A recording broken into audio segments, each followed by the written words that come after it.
Welcome, crew and new listeners. Secure your chin full of hats, buckle down tight, and hold on loosely as we soar over the rocky tops of the La Platas on Rocky Mountain High, get sucked into the vortex of the Four Corners, and settle down snugly at mile marker 420 in Colorful, Colorado. It is Sunday, September 11th, Monday, September 12th, for those of you across the pond and beyond. Good morning, good evening, and good afternoon to you, and welcome to We Are Paradox Media's Late Night in the Rockies. I'm your host, TessaTNT, and we are broadcasting live from the Mile High Clubhouse tonight. I hope you guys have had an amazing weekend so far. It's been pretty hot and muddy here, but hey, I'm pretty grateful. Got to work some overnight shifts, got to watch some animals the day before that, making that money. So if you're listening to us live right now, you're listening to us on Spreaker.com. You may also find us on KPL Radio, which you can find on KPL Radio at kpnl-db.com. If you want to listen to us on your free time, whether you're working it, or working out, find us once again under We Are Paradox Media at Spreaker, Spotify, Apple Podcast, Google Podcast, iTunes, iHeartRadio, Castbox, Tumblr, SoundCloud, TuneIn Radio, Deezer, Podcast Addict, and Podcast Chaser. We've also just recently been picked up by Podvine as well as Amazon. If you don't mind, go on and mosey on over to YouTube and check us out under We Are Paradox Media. Please subscribe, like any videos that you may have listened to, and leave us any comments you may see relevant. Whether it be, hey, this show really sucks, I think you need to fix the sound, or perhaps, a future guest that you'd like to have on, and we'll reach out to them and try to get them on for your listening pleasure. So this evening, I have a treat for all my guys and gals out there. This evening, we will be talking to FunkMaster V, aka Vinnie Vineyard, and Big Luke. They are the brains and the brawn, creative force of Big and Funky Productions, a production company that not only creates paranormal television, but also horror comedies based in the Great Smoky Mountains. They are now working on their third feature, Camp Smoky, as the hike and WJHC AM are available to see around the globe. Welcome, Vinny. Thanks for coming out. Super stoked to have you on tonight. What's going on, baby? Oh, just trying to keep cool. That was a pretty. That was an enemy of brevity. The intro there. I was pretty impressed with the wordplay that you. I was like, shit, this is like a real thing now. I feel like you've gotten better at that. Oh, thanks.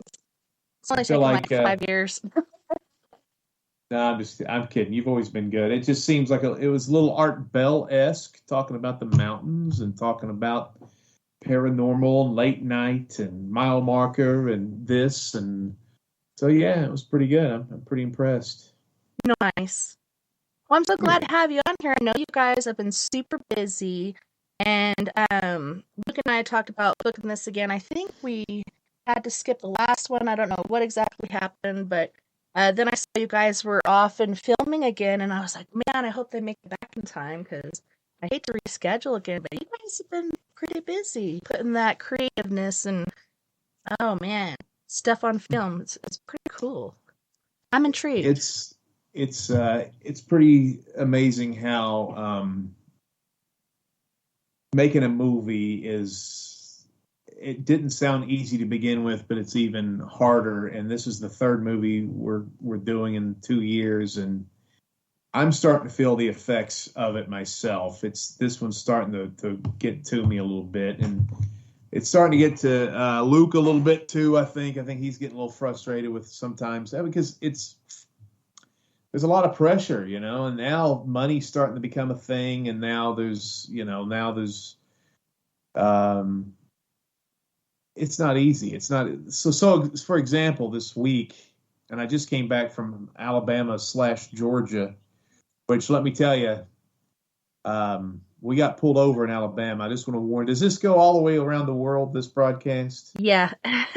Okay, so in Alabama, if you're driving into Alabama, just don't bring any books with words All the books there have to be like coloring books or picture books. If you bring in books without pictures, it is a $75 fine per book. I just want you to just little humor. We live in Tennessee. We like to make fun of Alabama, but anyway.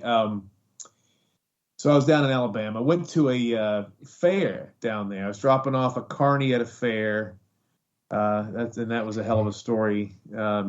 In some in the middle of nowhere, a place called Cedartown, Georgia. But anyway, nobody gives a crap about that. But it's just weird seeing this 2-bit town, and then there's this giant carnival and that's happening, and it looks like a rundown boys club neighborhood. But anyway, that was yesterday, and I'm still tired. I'm a New York Jets fan. We got our ass kicked after a great off season, so my energy is going to be pretty grumpy today. I'm probably going to annoy more fans. It's unbelievable. Me and Luke are former bad guy wrestlers, so I always annoy people. Like there's actually this morning, me and Luke were going back and forth in our own Facebook direct message group where we talk to everybody that works for us, and one lady was like, the language and disrespect in this group is too much. I'm leaving. And she's somebody that works for us. She's like, bye. We constantly irritate human beings that are our friends, and we constantly lose people. But and what's funny is we don't. It's not intentional. It's just. But so I'm kind of in a grumpy mood. I'm gonna hopefully we'll have some people chime in tonight, and I can yell at them or something and make myself feel better. But I haven't been wrestling a lot lately, so. And I've got this terrible haircut. But this week we went to. Oh, look, there's the guy. There's the big guy himself. He's got a lot going on. Let's see if he sounds like. Hi. Oh, Hi. Hi. Yes, Tessa, this is first-time caller, long-time listener. I love your show. Now, this FunkMaster guy, either him or somebody around him, they suck. They just suck. And, like, I went over to his house this one time, and he wouldn't let me flip the light switches on and off, and even pull the little cord on the ceiling fan. He was just all me. And then I went to make a local phone call, and he beat me about the ears, just all about the ears repeatedly. And then he poured hot bacon grease on my butt. That's hot. So this is what I'm talking about. Before he was even on, I was talking about how we agitate people. It's 2022, and he's doing an effeminate voice. And again, we're going to have more people jump off and think that we're a couple of just a-holes. But now, in full disclosure, I dated a dude back in the 90s. So, I mean, it was like I have street cred to make an effeminate voice. And that one time in WJHC. Well, I mean, that was for the movie. I don't know why we did it for the hike. I don't know why we had a gay scene between me and Travis in the hike, because that wasn't even in the script. And it was at a hotel. Yeah, and there was no cameras in the room. Yeah. But I was about to say, I don't remember that scene. Well, Travis said we were just doing it on Snapchat because it had to be like a drop-in for the movie. So I'm glad you're here. I didn't think you'd be here for a little while. Did you get done playing? As soon as I got done playing, I mean, I hit my last chord, and the rain started pouring down. Oh. And so I have to walk my equipment like a block, and so I had to wait for the rain to stop, or I'd have been here on time. Oh, man. Did the Packers play today? I believe they lost. The last I saw, they were losing like 20-0. Golly. Well, it's just been, but that doesn't affect you. Why do the Jets, their losses, like I feel gutted right now. I feel like I feel like I lost a good friend. When today. you're a Jet, you're a Jet. All the because way. Aaron Rodgers already has a Super Bowl. It's like the Cubs are doing terrible this year. That would have usually depressed me, but since they won the World Series, I don't care. But I mean, that's been a while ago. Like, so what time does it start to irritate you again? 10 years? About 9:30. No, I mean, you sound like the people from Ohio. Do you? Do you, like 15 years? You're like, okay, we need to win another one, something like that. I don't know. It'll when the feeling hits me, it'll hit me, babies. That sounds like a late night commercial. It does. Yeah. So I was about to get into the trip. Luke saved our lives this trip. Twice. Only once. Twice. I was awake. Everybody thought I was about to hit the guy with the flat tire. You went off to the right. You went off the road to get around him. Here's what's happened. Now, let me set this up. I'm driving. You did save our lives one time. I will give you that. Vinny is driving allegedly. I don't know because I finally fell asleep for about 45 minutes, and my neck still has not recovered from sleeping in the car. Because that's what happened. But so I'm sleeping for about 45 minutes, and Vinny hates it, but I always have to have the window cracked open, and it makes a lot of noise. It's hard to hear other people, but I have to have moving air. So I have the window cracked open, and I'm sleeping, and then I smell burning rubber. I wake up, and here's Vinny at about 90 miles per hour flying towards a truck with a little trailer on it with a flat tire, and I was just so shit. And then Vinny flies off to the right. So I saved everybody's lives that time, too. No, you didn't do anything that time. That yes, guy, I didn't. My eyes were blurry. I didn't know what I was looking at. But there was a time he did say. So apparently in the South, I thought it was just Tennessee, but in the entire state of South Carolina looks like it's under insane traffic conditions. And at 3 in the morning, there's insane traffic. Yeah, and everybody's moving down south, so it's just going to become like everywhere else in the country where it's just overpopulated and too many people. But it's like you have an interstate where you're supposed to go 60 miles an hour plus, and you've got them cement barricades with the orange barrels everywhere. And in the South, everything's windy. And there was a guy that was passing me on the right who I did not see, and he was going like 90 miles an hour. In a 45. Yeah, there was no shoulder, and I didn't see him, and Luke saved our lives. And I think I need to. What is an appropriate gift? That's for that. Blumpkin. You deserve more than a Blumpkin. What about a Baltimore Blowfish? Just hey, me and you go out and do some Chicago sunroofs together, and I think we're solid. I think. All right, we'll run up to your neighbor that you don't like. We'll do a Cleveland steamer. He's got a couple of meth mouths. He's got a meth mouth that lives near him that drives by, stops the car, and honks the horn until his dogs get agitated, and then he yells. And then the guy goes, "Good control of your dogs!" And then he calls the police on him. The sound ordinance. Stops the car, agitates the dogs. Your dogs are bothering me. Drives off to complete a deal. Well, and it's to the point where, like, when I moved out of this property 20 years ago, you would never see another car. Nobody lived here. I'm in the mountains. I'm off in the mountains. But then they built like rental cabins behind me, and then those rental cabins, nobody wanted to stay there because it's too far away from Gatlinburg. So they made them rental houses. And now the 100 cars will come through, probably the same 50, but will come through every day, and my dogs don't bother a single one of them but that one car. Maybe he's like a rapist or a chomo or something. No, they're definitive junkies. All right. Maybe dogs should have been canine hounds. So anyway, if you're interested about what we shot this week, it sounds pretty cool on paper. We went down to a hurricane city, which is supposed to be an abandoned town. A hurricane city, if you're in Colorado and you're from Arkansas, so I don't know if you know. But I lived in Miami for a while, and I was in Tennessee. No hurricanes there, but Miami I was in one when I was little. So a hurricane town, that term, what that means is that it's an abandoned city. They got hit with too many hurricanes and nobody lives there anymore. Well, that makes an awesome horror movie backdrop. And if we're there at the right time, nobody drives through. But we were trying to shoot in the streets of this abandoned city, apparently during rush hour when everybody was going between the two cities that do exist. They drive through this town.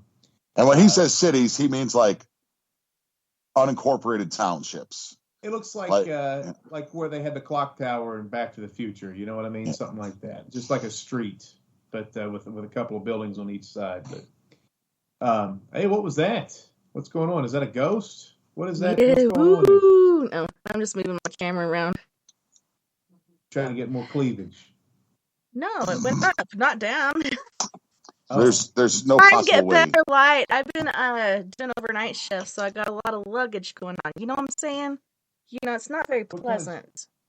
what kind of work you been doing? Overnight security.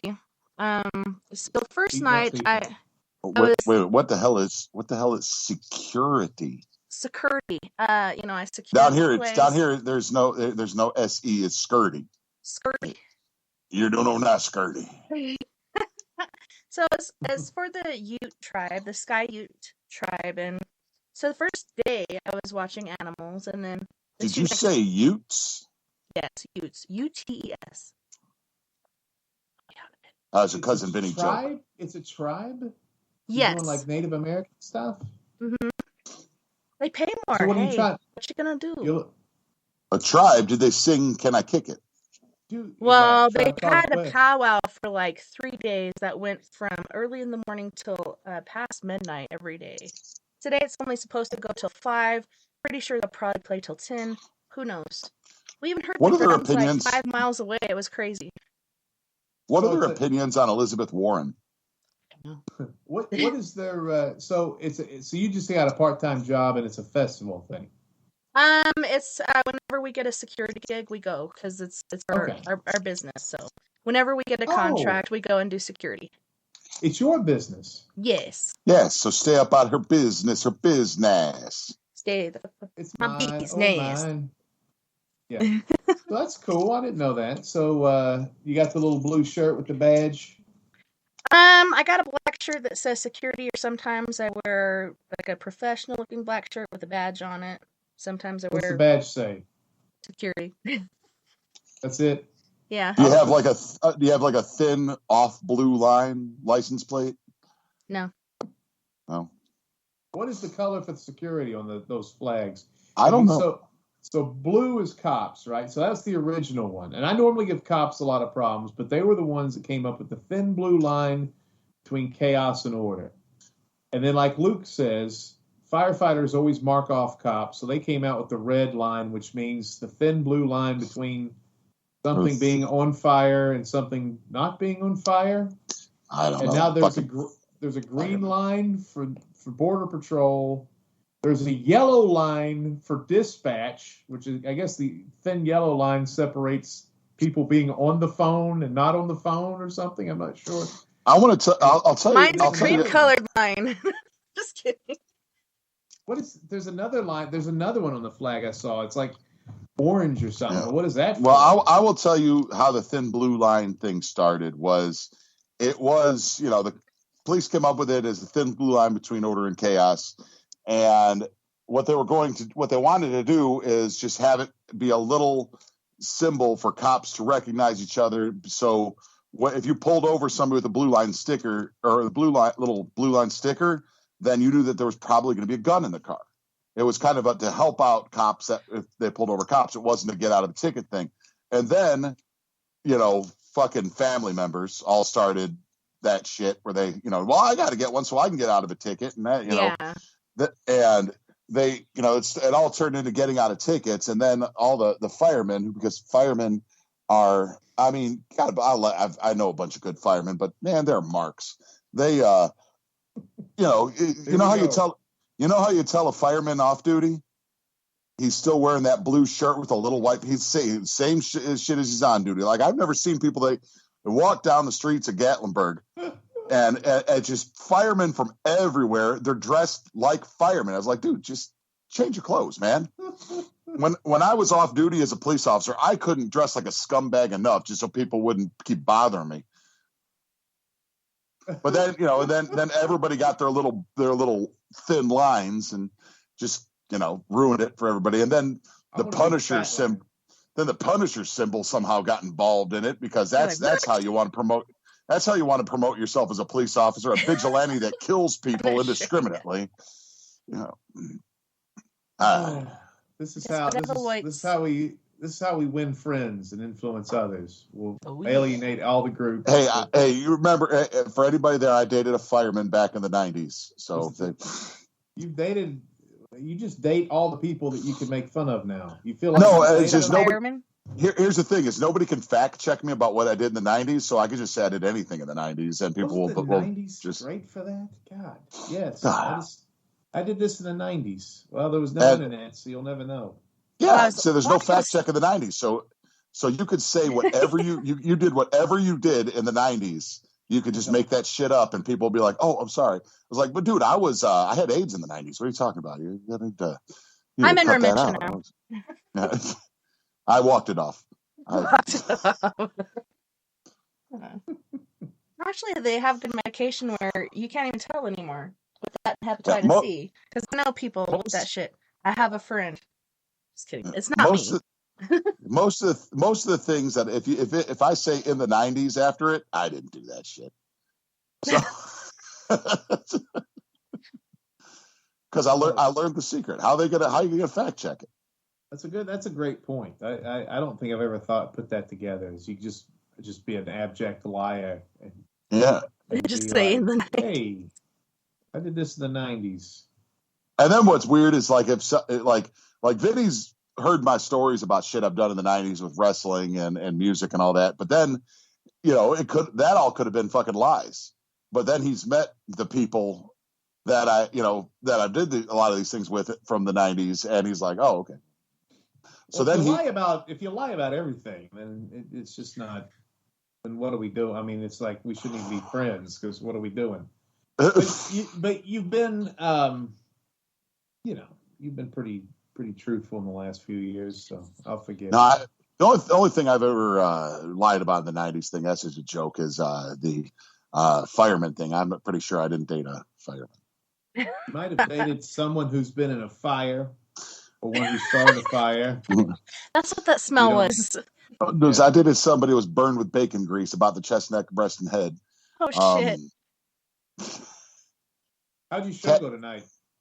Oh, it was awesome. I think I made some good money, and I had a lot of fun. Brittany from our movie showed up because she had a meeting down the street with. She does this Oktoberfest Oompa Loompa band type thing. Oh, and, Polish music. Yeah, and which really tells the story of the mountains of Appalachia is polka, but it's an October. So she had a meeting with these Oktoberfest people, so she came by, which is always good to see Brittany because she's cute. Is that the only reason? Yeah, visually appealing. That's about it. I mean, I played a tourist in Gatlinburg. They're not the most attractive people. Yeah, she's pretty cute. She looks like a mix between Madeline Kahn and Bernadette Peters. She's got this old school vibe about her, which is kind of cool. That's cool. Yeah, she's a cool chick. Now she kind of talks like Minnie Mouse a little bit. It's hard to. Oh no! What she's saying. Yeah, she's real sweet. She looks younger than she is. Like she looks like she's 15 or something, but she's about 25. And then she's got those warts all over her forehead that really tend to turn people off. Oh, is that why she has the bangs to cover that up? Okay. And that prosthetic leg. Acne? That prosthetic leg is just ridiculous. I mean, she put an actual. She couldn't afford a leg, so she's got an arm on her leg. It looks in a fist. Yes, but she's short, so it lines up. But then if her shoe falls off, you just see a hand. It's real weird. She's very sensitive. She's going to. We already pissed off Corky Miller this morning. We're gonna lose another one today. Well, I mean, I just called your grandmother a $3. I called your grandmother a $3 hooker, and she got really mad about that. I don't know why that would get anybody upset that I called Vinny's grandmother a $3 hooker. Oh no! It would upset my grandmother if she was alive, and she'd be like, "I charged $4, you son of a bitch." And if it wasn't true. She'd probably try to hook you at that point. I mean, I do now like. You got to pay extra. Well, now it's a lot more effort to get to my grandmother. Yeah, a lot more digging involved. You have to bribe a grave digger. Do those exist? Bribe a grave digger. Look that up on Google. See what pops up. Bribe a grave digger. So far, show name. That's the. I'm a gravedigger. I just, Craigslist has become a lot more boring in the last 10 years after they took the crazy sexual stuff off of it. But bribing a gravedigger, I'm sure, would have popped up somewhere in the United States on Craigslist. Gotcha. And then when you bribe do you have to bribe them with money? Do you think, or would they take like burritos? Because I'd see if I was a gravedigger, I could probably go for a burrito. Yeah, it probably depends on the gravedigger, really. Probably, if you're actually using a shovel, you probably want some cash. I wouldn't dig a hole for free. That's the one thing I hate about every movie, especially the dystopian zombie types. Somebody dies, they wait about 3 hours, and they shoot a guy with a shovel in his hand. He just goes, oh, and it's supposed to be like he's representing, like he does. I mean, if you have in Tennessee, for example, if you try to dig a grave there, good God, you need a backhoe. There's no burying anybody here with much ease. Everything's so rocky. So it always perturbs me, like some skinny guy with no gloves on buries people with no effort on these shows, and it's just like bullshit. I know. I buried my cat in the backyard, and it took like 3 hours to. I buried my little dog Peanut, which now I'm going to get sad, but that was not easy. And I'm sitting there with snot running. We were in the rain. It looked like a movie itself. I was snot running down my face and crying and trying to. It was a weird choice to try to bury him in a parking lot. Well, you love the French fries at that particular establishment, so right by the drive-in speaker. Wanted them to be close there. I'm getting messages from all sorts of women. It's Brittany. She's like, that son of a bitch. Actually, Brittany, I love you. You're great. Just She's kidding. Not listening anymore. We pissed off. That's how I started. I told Tessa, I said, I'm grumpy today. The Jets not only got beat, but they got beat badly. And this was and so I'm in a grumpy mood, and I've been very sleepy. So this is going to be a very angst-filled broadcast. All your listeners, Tessa, aren't going to like us. They're not going to buy our movies. They're not going to support us. And that's right. I still love you guys. I personally blame Barry Goldwater for all of this today. Fuck you, Barry Goldwater. That freaking hard ass. Man, Packers lost 23-7. Shit. You guys lost worse than you got beat worse than we did.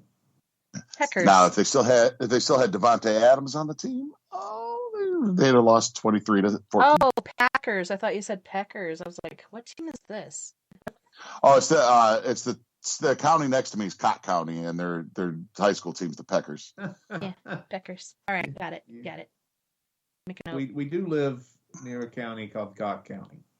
I live a mile from Cott County. And he lives in a town called Blount County. So when you talk about screwed up states, Tennessee is people. We always joke with people from Ohio, right? And we always annoy them. We have fans of ours that buy our stuff, and then we just play with them, and they get mad and they leave because people from Ohio have a hard time with They're all but they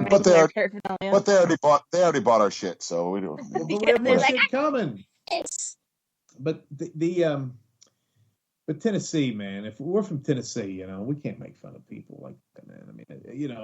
We got our own problems here. Well, none of our counties are spelled. The names of the counties, they're all spelled wrong. Yep. Every single county in this area is spelled wrong. Yep. I was from Tennessee for a few years, but I got past that. I'm much better from that now. So blew away when I moved from Fayetteville, Arkansas to Morristown, Tennessee.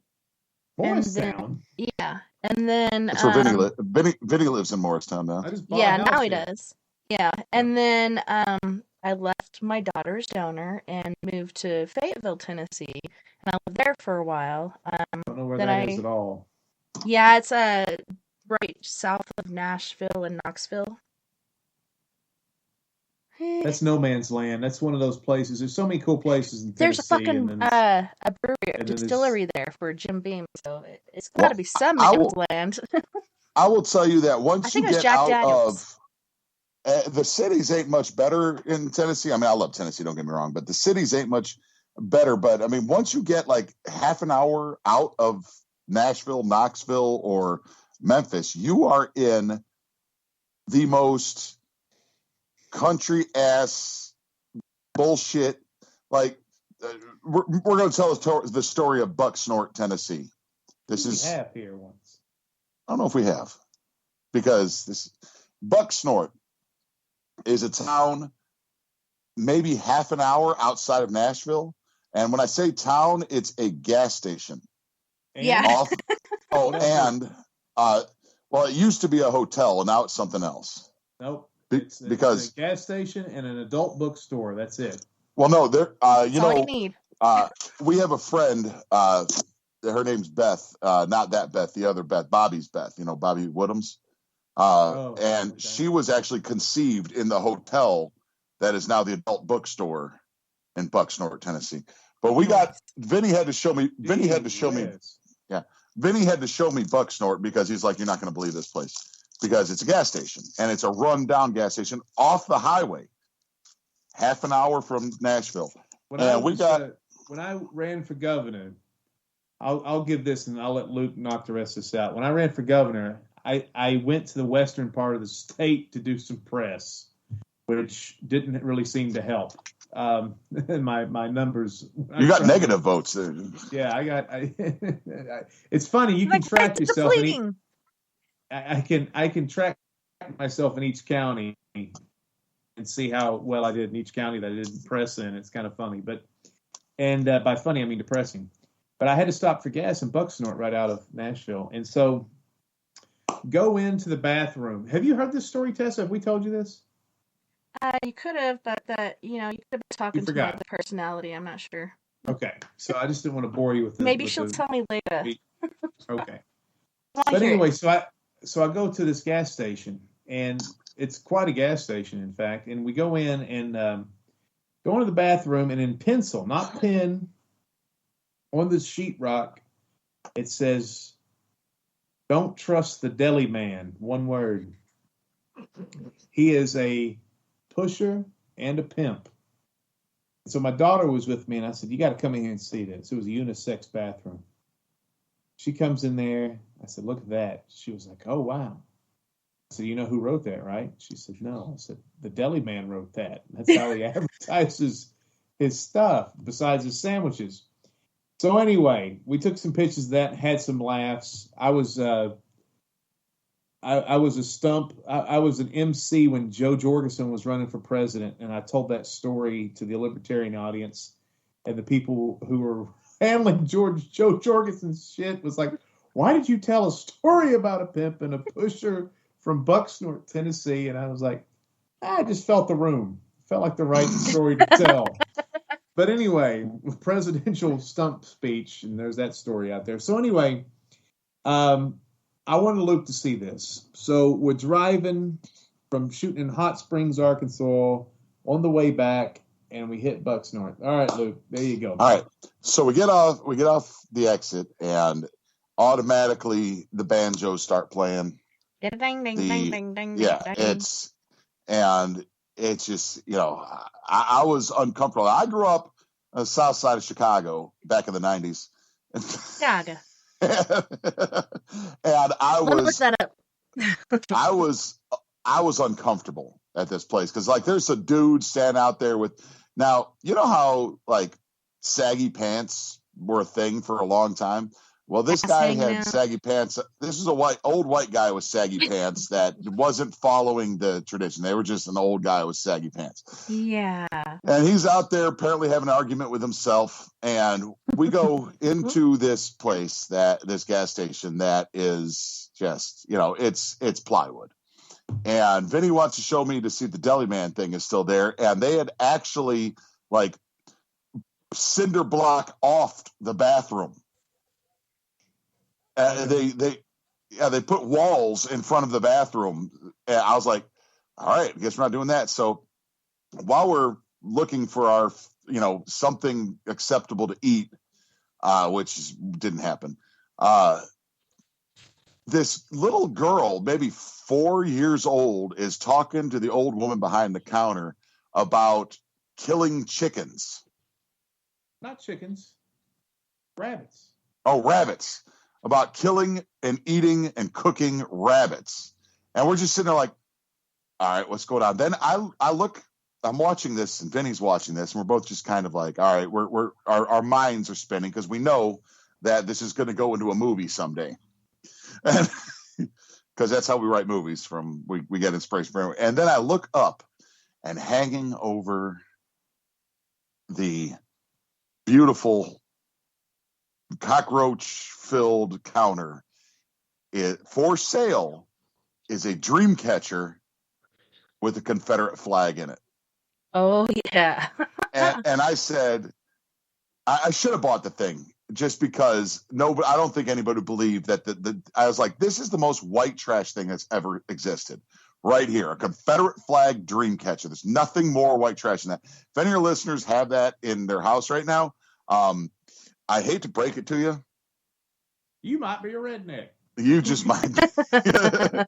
but you might want to check your trash bags. And send it to us. And then Vinny is notorious, and you know, he doesn't know that we joke around about this, but we do. As if you go into a gas station with Vinny or a restaurant with Vinny, for some reason he is the last person out by 5 minutes, because he's either just standing there looking at shit or he's giving shit to whoever's in there. I mean, he's just, you know, he's like, he'll start roasting people at the gas station, and you kind of have to stand back and keep an eye out in case somebody wants to, you know, fight him, and then he has to pull out his blade from his boot. And everybody knows that if Vinny pulls his blade out of his boot, that he can't return it to his boot unless it's, you know, shed blood. So you have to kind of watch out for Vinny in these situations. But I'm sitting in the car with like a Snickers bar that also could double as a pack of cigarettes. And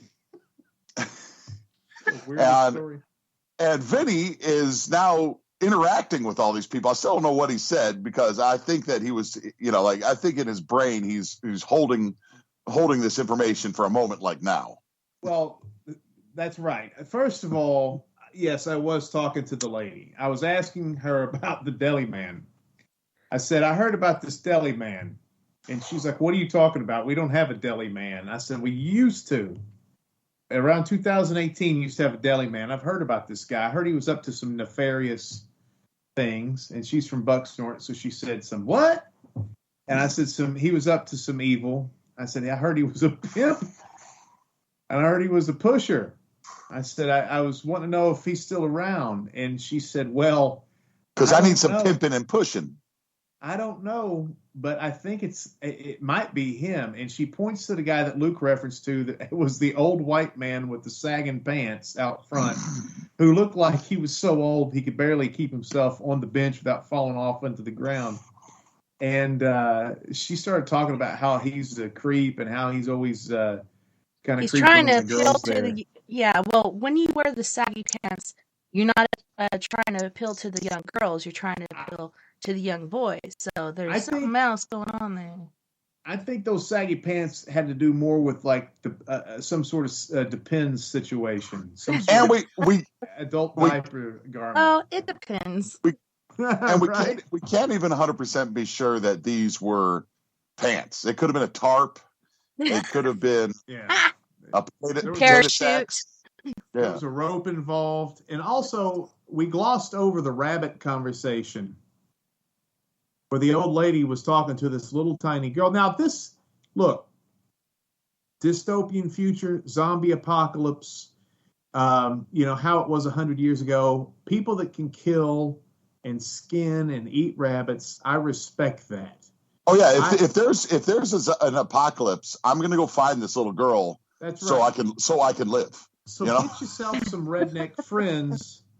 Because good rednecks are most of the time really good people, and they're very skilled, but it's just out of my wheelhouse. Like it's just not my thing, and that's my fault. But when you're hearing a little girl going, yeah, we skin the rabbit, and then we take the fur off, and we save it to make things later, and she's like, have you eaten any of the rabbits yet? And the dad's like, not yet. We're getting more of them, and then we're going to make a big stew and stuff like this. And it was just like this long, drawn out conversation. And it was, I think the thing that was strange is that the lady behind the counter was aware of the mass murder of bunny rabbits.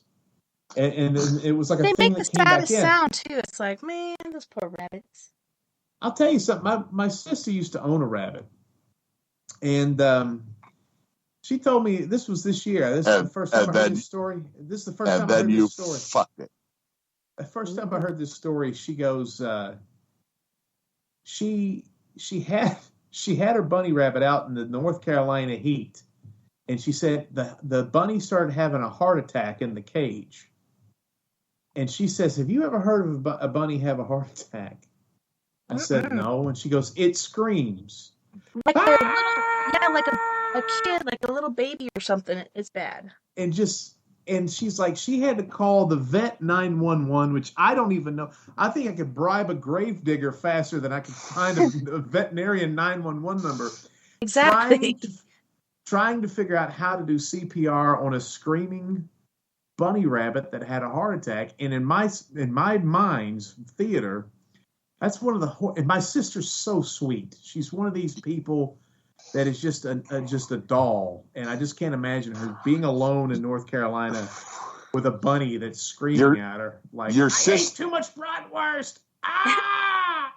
Your sister is intelligently innocent. I don't know how that. It makes sense to me. She's like very intelligent, but she's also very innocent and sweet.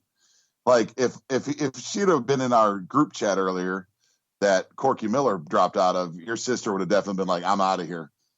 It must have been bad if Corky dropped out. she dropped. My sister, I think, plays a little bit at the naivete, but yeah, but she is also very sweet. So there's some sort of.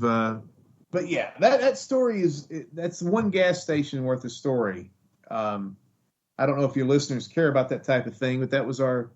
And it's seriously, if anybody out there does have a Confederate flag dream catcher, you're white trash. No, I want it. Send it to me. We don't call them names. Put it in a glass box and be like, "This actually exists."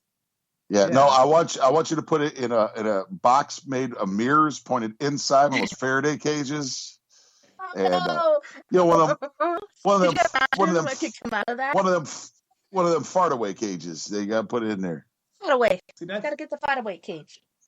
That's how I'm going to pronounce it next time I'm on another paranormal broadcast. A fart away cage. Tomorrow, when you're out with the Syracuses. Oh, they're more straight than we are. I mean, they're more straight than Tessa is. We're going to actually talk about Ghost. I'm afraid. Pretty. That sucks. Cast astray. So good luck with that. Well, there was a long period of time where me and Vinny were doing we're guests on paranormal podcasts like weekly, and it was always we just had to cut and paste our answers until we started screwing with them. But it was always, "So what got you into the paranormal?" Every time, what got you into same exact question every time. And then Vinny would be like, "Well, my mom, she used to beat me with ghosts, and then she, we start coming up with this as stupidest reasons we got in paranormal in the first." So, speaking of that, are you guys? Go ahead. Not to besmirch anyone who's ever spent the time and promoted a show with us. We're appreciative of oh yeah. I love paranormal people because they're so weird, and we come from the land of pro wrestling, where you promote yourself, in music, where you promote yourself and you got something to sell, and you got a hierarchy and everything to it.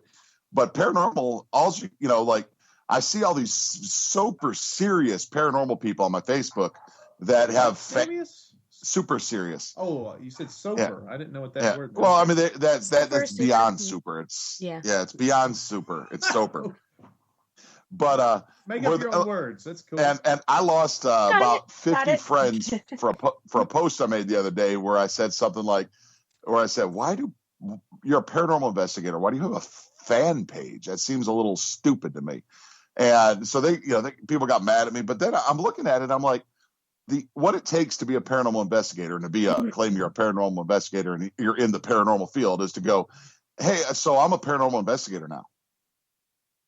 That's it. That's your qualifications. You just hell bent on pissing off everybody tonight, huh? No, but I kind of am because Okay. because I'm aggravated. You know, like I posted something to one guy that said something about he was a paranormal expert, and all these people were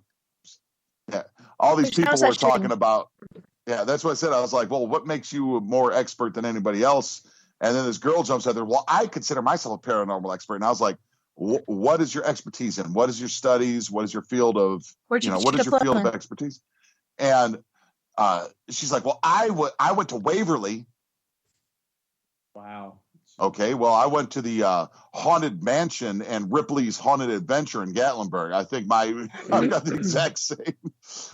I went to the Haunted Mansion in Disneyland back in the 90s. All right. Well, before we piss everybody off, back in the 90s. Want to say, back in the 90s, he went down there. Paranormal. There's nothing more fun than getting with your friends and going to a haunted place or something that looks urban blighted or something that's got a legend and playing around with these devices and recording. There's nothing. I don't know if some of the best days of my life, I think, have been with wrestling with ghosts and Luke and our friends, Travis and everybody else. So I get it. I mean, we're not trying to disperse the hobby because we do the same thing. But I think what Luke is trying to paranormal experts. Okay, so you guys aren't like we're a bunch of paranormal experts and we're wrestling with ghosts. No. Yeah, I think he's just trying to yell into the darkness that these people that take it too seriously, because nobody, to be honest, man, nobody knows what the hell we capture, and anybody that tells you they do, they're just trying to sell you a book or something. If you say you're an expert or whatever in this field, that's a red flag to me. Yeah. Well, see, in music, people will say, "Oh, I'm better than this person. I got this training. I've been here. I've been there. I've been the other." But your music, you have music. Like somebody says they're better than me at music, I automatically know they're not. Yeah. And I'm never one to say I'm better than anybody else. I think I'm the lowest on the totem pole in music, but I fill up my shows and I make a lot of money.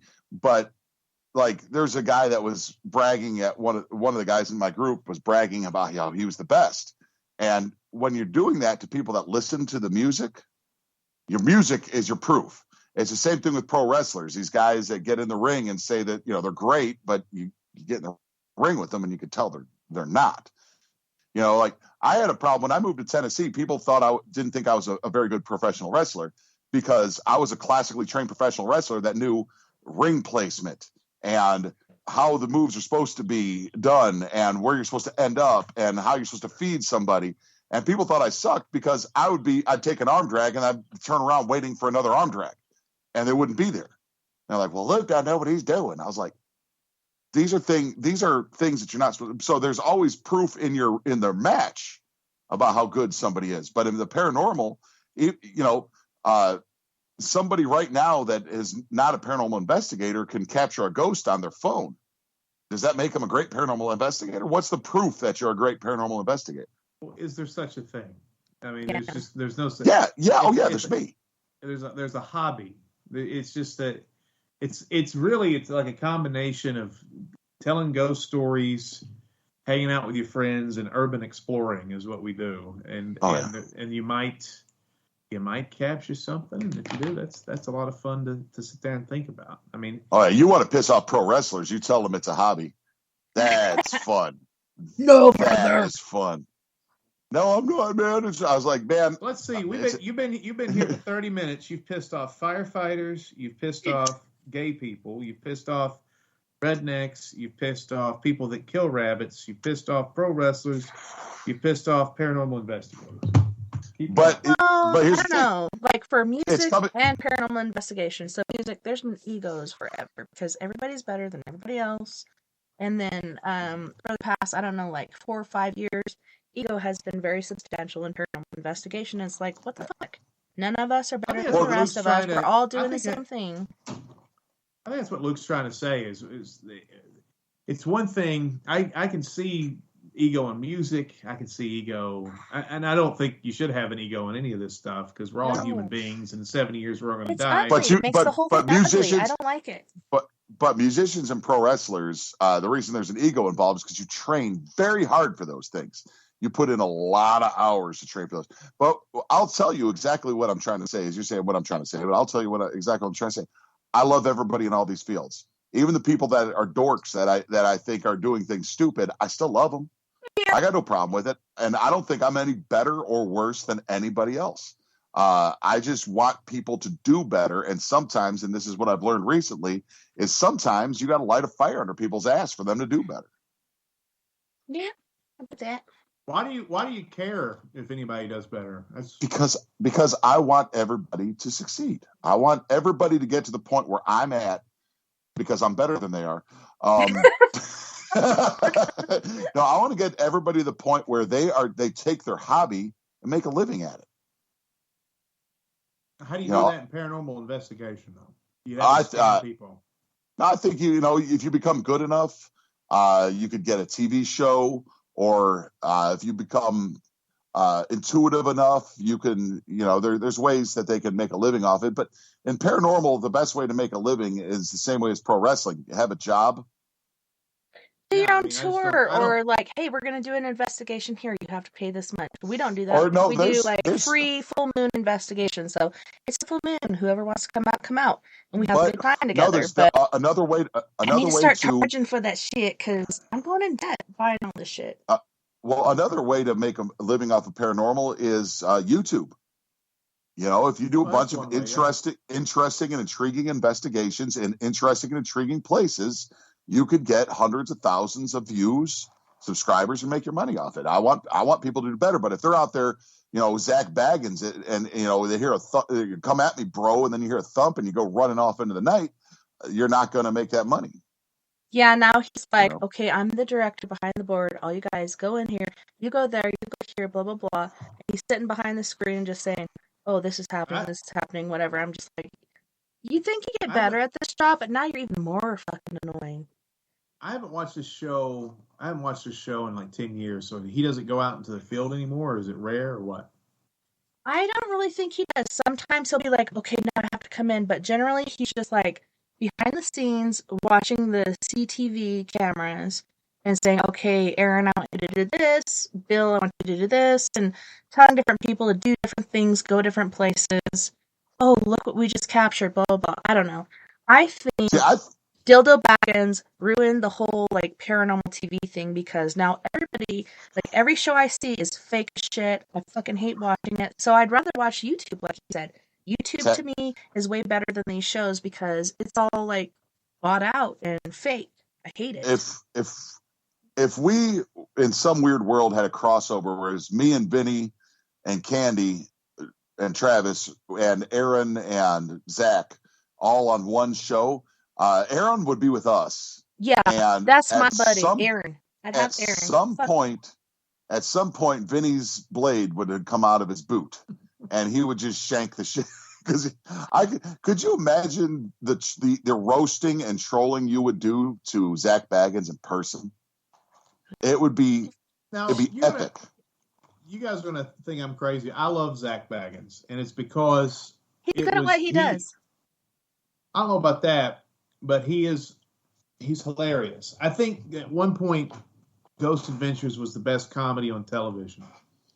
I think running into a room with, he's skipped leg day his whole life. He's just arms and chest and muscles, or he was. I don't know what he looks like now, but he would go in, hey, bro, you want to mess with women? Why don't you mess with me? Come on, bro. And then there would, like a soda can would fall over and he'd scream and run out of the room. I mean, I don't know if there's anything funnier that's ever been on television than that. But, I know me and Luke's been and a lot of people in the paranormal universe, the same, these paranormal shows and these producers.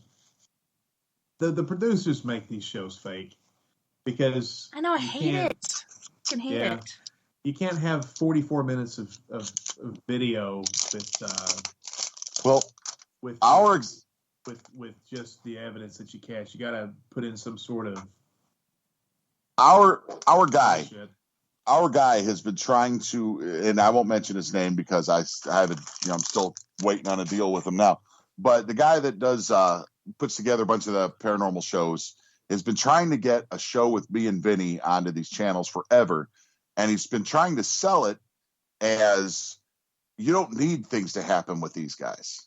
They will make the show entertaining anyway. If nothing happens, the show, like I always said, they should take from the original Ghost Hunters crew, they should take Dave and Steve, give them their own show, and let them fuck around the whole time.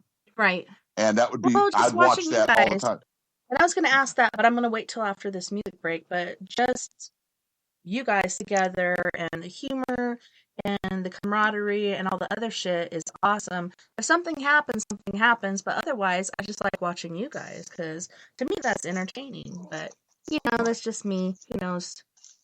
To take something seriously, you don't have to be serious. Exactly. What more great fun is it than to go out and try to find ghosts with the people that you enjoy spending time with? I mean, it's a gas anyway, and if you just shoot it in that way where it's fun, I mean, it's entertaining stuff to watch because a lot of people don't have the ability to.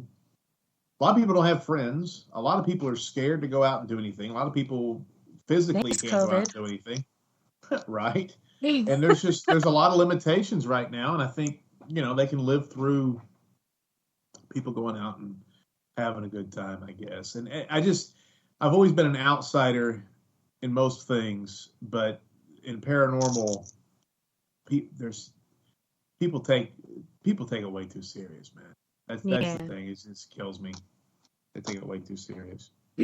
Well, on that note, fellas, we do have to go to our first music break. We actually have a new musical guest. It's Battlefield Gray. So this is a mix of Colorado and Tennessee together, making some beautiful music. We got Battlefield Gray with Facing the Storm, Legends of the Dust, and The Afterlife, which is a really fucking beautiful song.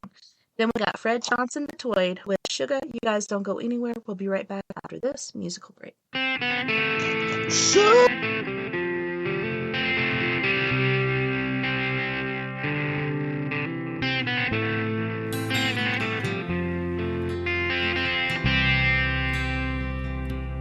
Those who stand beside their brothers for our freedom,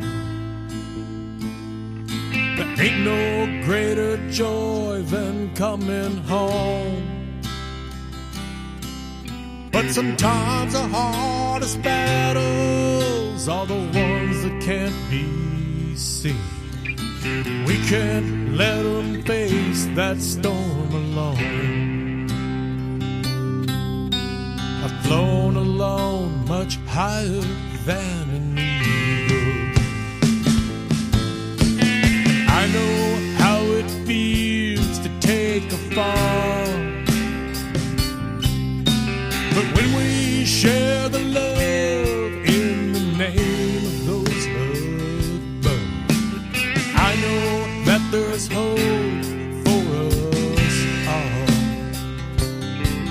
Do we lend a hand to choose what not to see?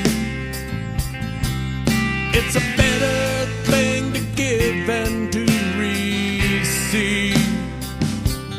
If we choose to be aware, we all can be the one who cares. We can't let them face that storm alone.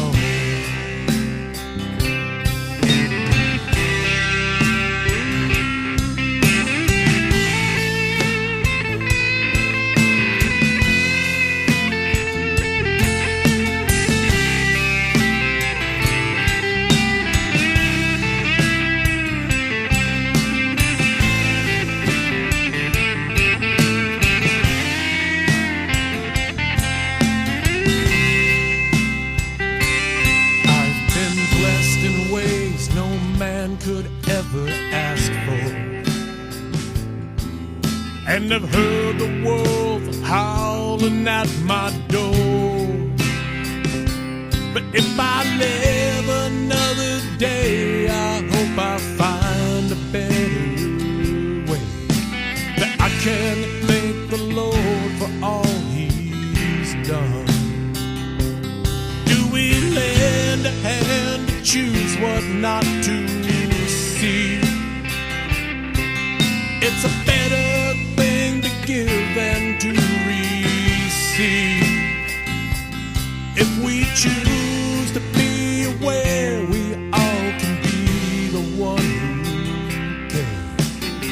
can't let them face that storm alone.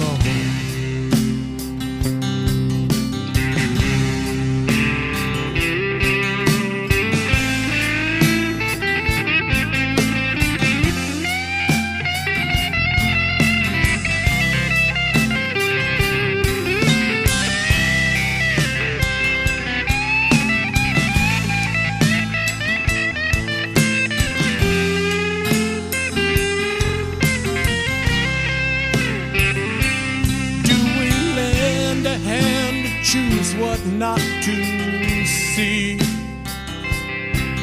It's a better thing to give than to receive. If we choose to be aware, we all can be the one who cares. We can't let them face that storm alone. We can't let them face that storm alone. We can't let them face that storm alone.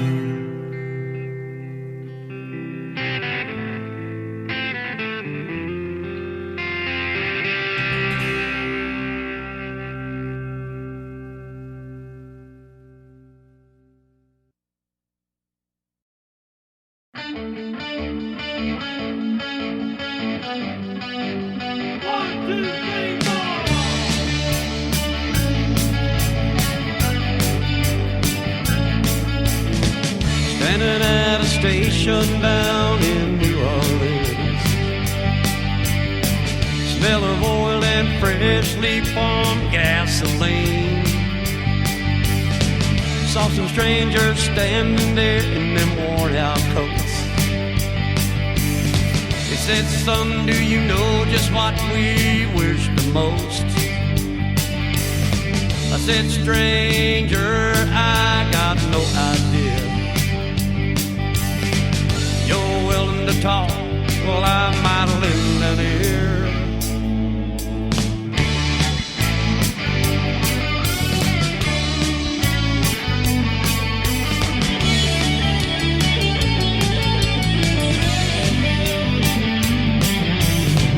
Going down the highway in this old Greyhound bus. Strangers at the station said, you got some room for us. We'd like to ride one more time.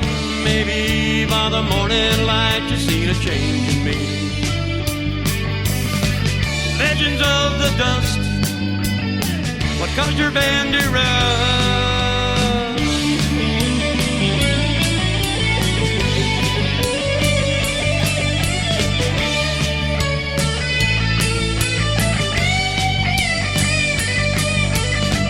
Hank leaned over to me and Mickey said, take a look back down that road and the lives we led. Just paying our dues, living life just like we had nothing to lose.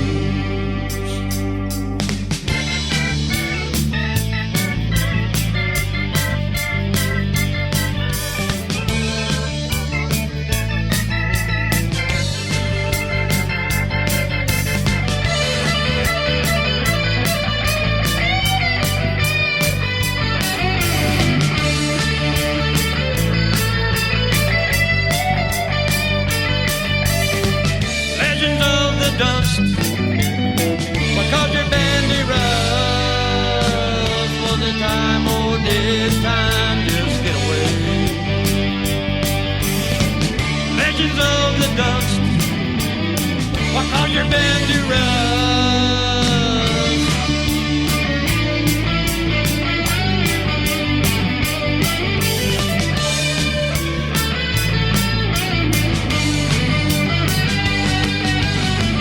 Legends of the dust, what caused your band to rust?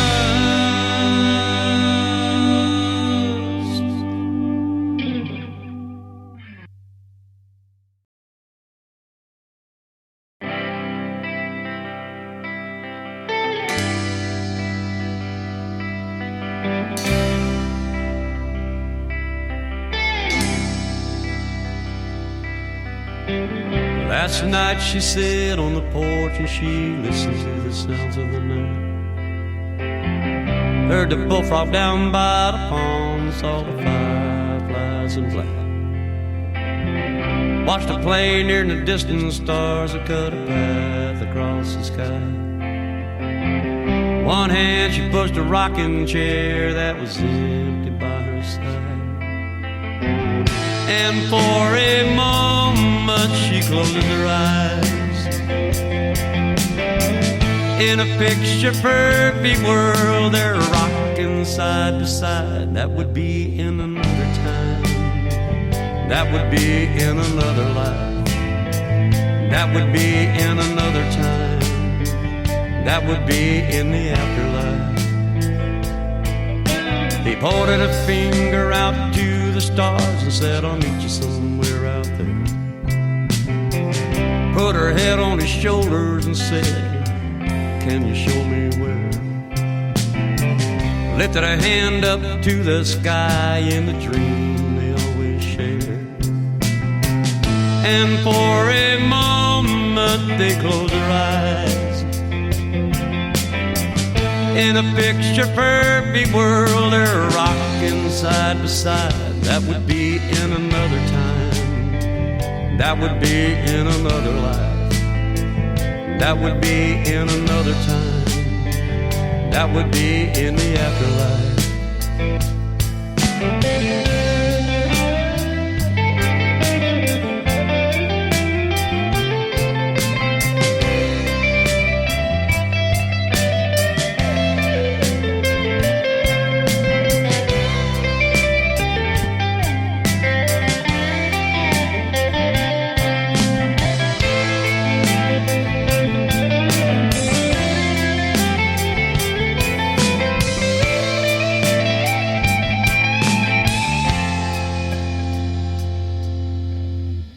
Now she's lying there in their old bed,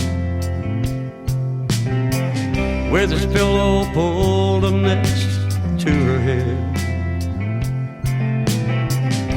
She holds on tightly to my hand,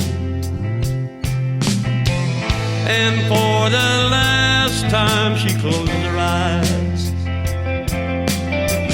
to leave behind what's left of this old life,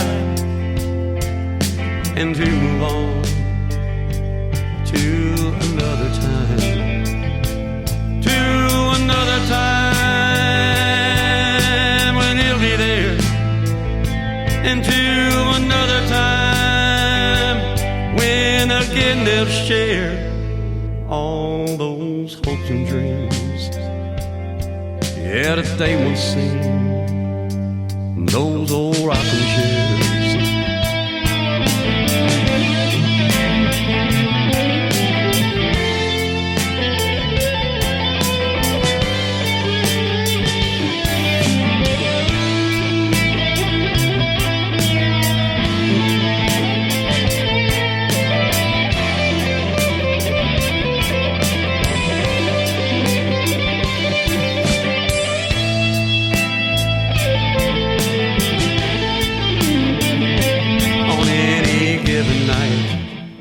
You could find us in the moonlight, talking about the afterlife.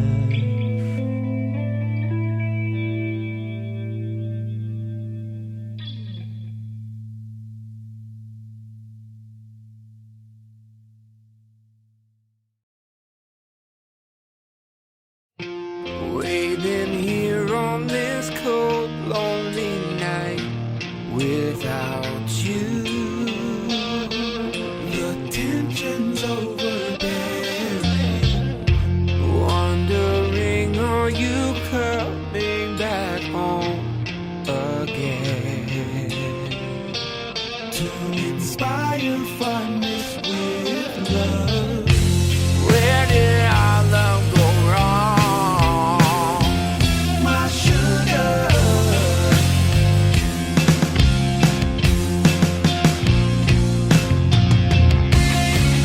Why did I make you cry?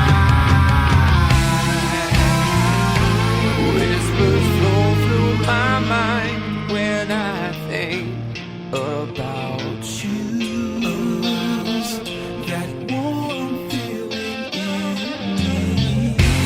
My heart sings a sad song and just melts away.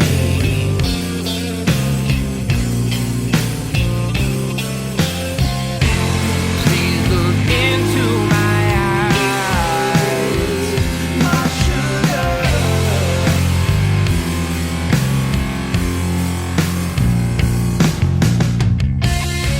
This life is not fair.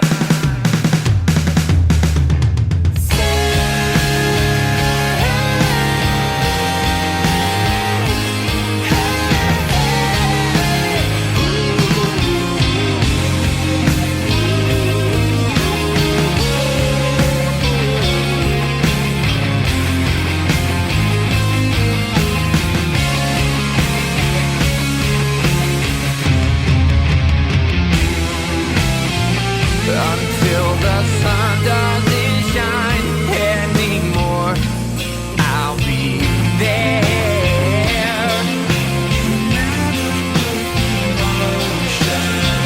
When time is a memory, I'll know this love.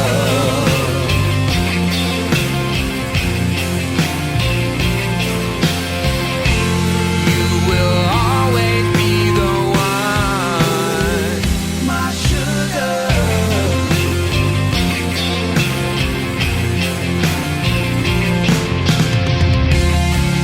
The feeling is so strong. Waiting here on this cold, lonely night without you.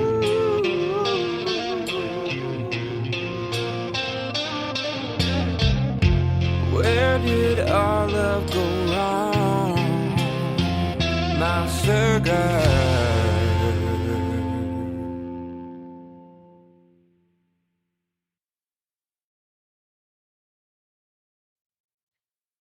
Welcome back, and thank you so much for joining us this evening on We Are Paradox Media's Late Night in the Rockies.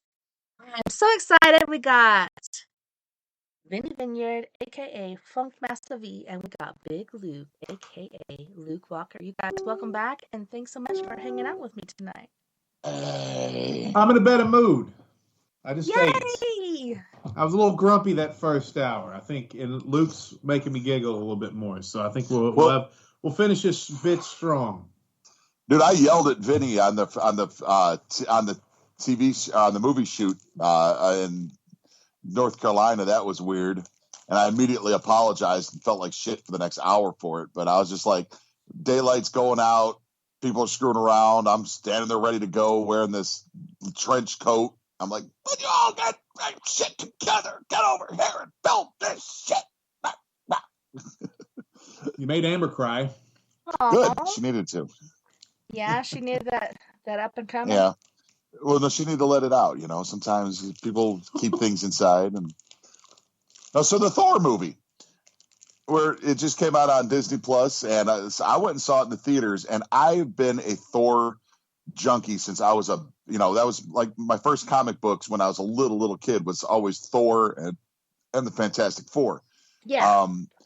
And and also Norse mythology, Thor. I loved all the mythology of the actual, North Thor. North Thor. No. What, is he from Chicago? What do you mean? Yeah, he's North from, Thor? from North Shore, Thor. North Thor. And, North Thor. Yeah, and so I thought Ragnarok was the best comic book movie ever made, and people are like, "No, man, this movie's better." I was like, "No, you're not listening to what I'm saying." Comic book movie. It was that movie was like reading a comic book. Yeah. It was great. Yeah. And then I went and saw Love and Thunder in the theaters, and very biased because I love Thor. I'm the only person in America that loved the second Thor movie just because it was Thor. I mean, the movie could have sucked. It was Thor. Mjolnir was on screen. I'm happy. But I thought, even with that, I thought there was a little too much comedy in it. I thought that they should have had more every scene didn't need a joke. But then when I watched it the second time, it was almost like they removed the jokes from the movie. Maybe it's because I was expecting it or something, but I just watched it as a movie, and man, what a great movie. It's a good movie. And people are just so angry and they want to bitch about everything nowadays. Yeah. But I will say this. I think this is good that we're talking about this because I was wanting to talk to you about this on the phone one day, but I think of all the MCU characters, I think the most interesting character arc is Thor, because he started off very conceited, very serious, and through these series of movies, he's been humbled. He's seen how human beings, decent human beings, treat each other. All of his family's been killed off. He's had to deal with that. Yeah. So I think, then he started becoming a comic character because he was starting to try to use love and comedy to deal with his grief. Yeah. And now I think he's almost goofy. He went through his fat phase because he felt guilt for not killing Thanos. And now I feel like he's going through some sort of PTSD because he keeps losing people. And he's just almost a goofy nutball. And I think, he's a great superhero because he's had to endure more than almost anybody else, I think, in the universe. Well, and people say that's not, I've heard that, said before, and people say it's not realistic that he'd get funnier with all the, stuff that's horrible things have gone around him. That's how people deal with trauma. That's how I deal with trauma. That's why everything's a joke to me, because I have seen the grossest, most horrific, sad shit you could ever imagine in my life repeatedly. And I handle it by everything's a joke now, because if everything wasn't a joke, man, things would be bad. Well, but if you weren't laughing, if you're not laughing, you'd be crying. That's what I used to hear. So I mean, I think Thor lost his planet. Thor lost everybody he loved. His civilization, everything. Thor killed half. Thor feels like he killed half the people in the universe. So I mean, he's dealing with all that, and he's supposed to be a god. And he legitimately, like, half of Thanos snapped half of people out of existence, but Thanos killed half of Asgard. Mm-hmm. Half of Asgard, and under Thor's watch, half of Asgard, the Asgardians were murdered. So he's going to handle it. Either he's going to be a fat Thor falling asleep eating Cheetos, or he's going to just say fuck it and everything's funny. Yeah. And I think I know me and Luke have endured a trauma in our lives, and I think that's how we choose to play the game is to use humor to diffuse real emotions and to make everything okay and palatable. Yeah, I mean, I've endured Vinny's driving for 9 years now. It's perfect. That's one of my traumas is people driving. Like, I have to drive. Don't get in a car with Vinny. Fuck. My mom was killed by a drunk driver. Riding with my sister is like the worst. I'm like, I think I'm gonna die the whole fucking time because she's insane in the membrane. Seriously. But riding in another car with people like totally trips me out because my mom was killed in an accident. So I'm just like, sometimes you have to phase out. We were at a Pilot Flying J gas station. Of course, Vinny is inside for extended amount of time, and me and everybody else in the car standing around talking. And this guy Cody, who's just great, he goes, "How is he still alive?" He's got guardian angels. Vinny's been in the car with Vinny the whole time. How has he survived this? I'm an incredible driver. I can drive like the wind. I don't need to look at the road. Exactly like I've the driven wind. so much. This is how I've driven so much. I don't even look at the road anymore. I'm either making a small pizza, I'm doing a crossword puzzle, I'm doing taxes while I drive. I don't need to look at the road. Damn, but no, talented. Back to the Thor thing is I'm actually going back and rewatching now stuff that I didn't really like, because I should have done this after Black Panther, because the first time I saw Black Panther I didn't like it. Yeah. Then the second time I watched it, I said, this is a masterpiece. Mhm. This is an 'Cause absolute you were catching more masterpiece of a things than movie. you did before. Like, first Yeah. you're just seeing the sheen of it, and then you're seeing the details. Yeah. And so I've been going back and trying to rewatch some stuff that I didn't think was good. From But the what's also MCU. and then I'm going to hit other stuff. Like Vinny's tried to talk me into watching what's this Barry on HBO. He's been trying to talk me into watching it forever. Said I would love it, and I just because he wanted. You know, me and Vinny are like brothers. Growing up, my brother loved the band Poison, and I hated Poison because my brother loved Poison. Yeah. And now I just realize that they suck, but I can appreciate them. Can you? But you know, it's like, and he hated AC/DC because I loved AC. You know, but that's what brothers do. But I watched this show Sibling rivalry. Barry, and it's like other shows I just kind of watch. I have to watch This that show, because I canceled my Disney Plus, which you guys say Thor, whatever love is on there. I'm like, I just canceled that because I picked up HBO, and my kids never watch it, so I got HBO. So now I'm like, man, I shouldn't have canceled it. It was only like 3 days ago, but Barry. The weird thing with the show Barry is, like most shows, I'll just breeze through, not pay attention, get on my phone, everything, and just like let it keep playing. Barry, I literally have to be. It's like I'm almost done with season 2, where normally I'd have been done with the whole show after I started watching. I just watch it all in a row.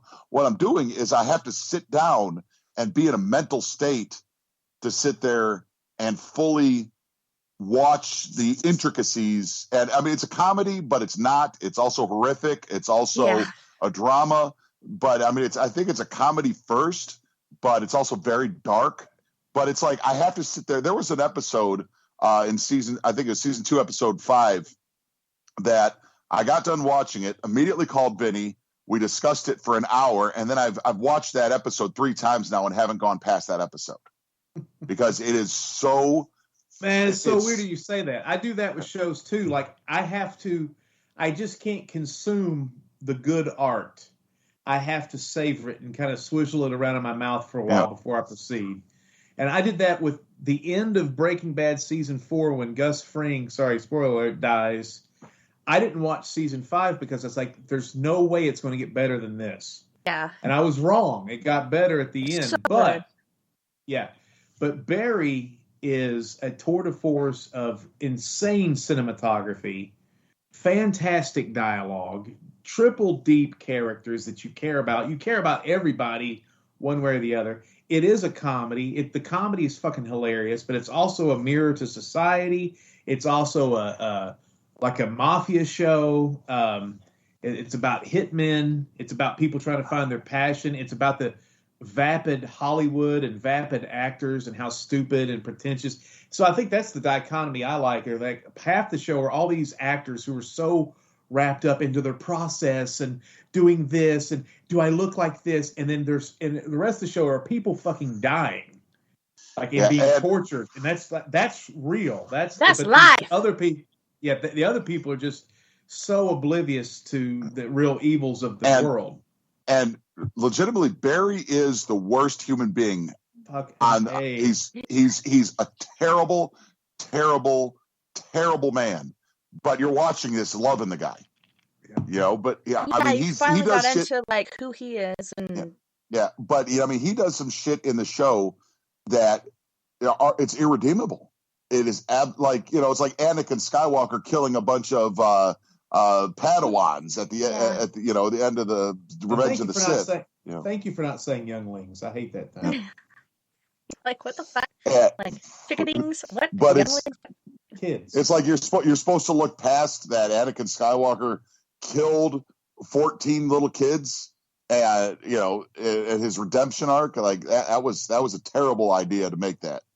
To put that in there where he killed those kids. That's probably what killed Star Wars. But that's another thing. I'm also rewatching some things that I loved that I actually am finding aren't good. And me and Vinny did that. Me and Vinny did that with the Star Wars prequels. Vinny was in this kick for a while with the Star Wars prequels. We're like, oh, they weren't that bad. Episode 2 was pretty cool. I was like, no, watch episode 2. It's the worst piece of shit you've ever seen in your life. And It is. It's a irredeemably horrible movie. And then you watch Revenge of the Sith again, episode 3, and you're like, man, this looks like a GameCube game. This thing is. You're like, what the fuck? Revenge of the Sith, though, if you watch Revenge of the Sith, if you could tweak around 15 little things, that's a very good movie. There's a lot that happens in that movie.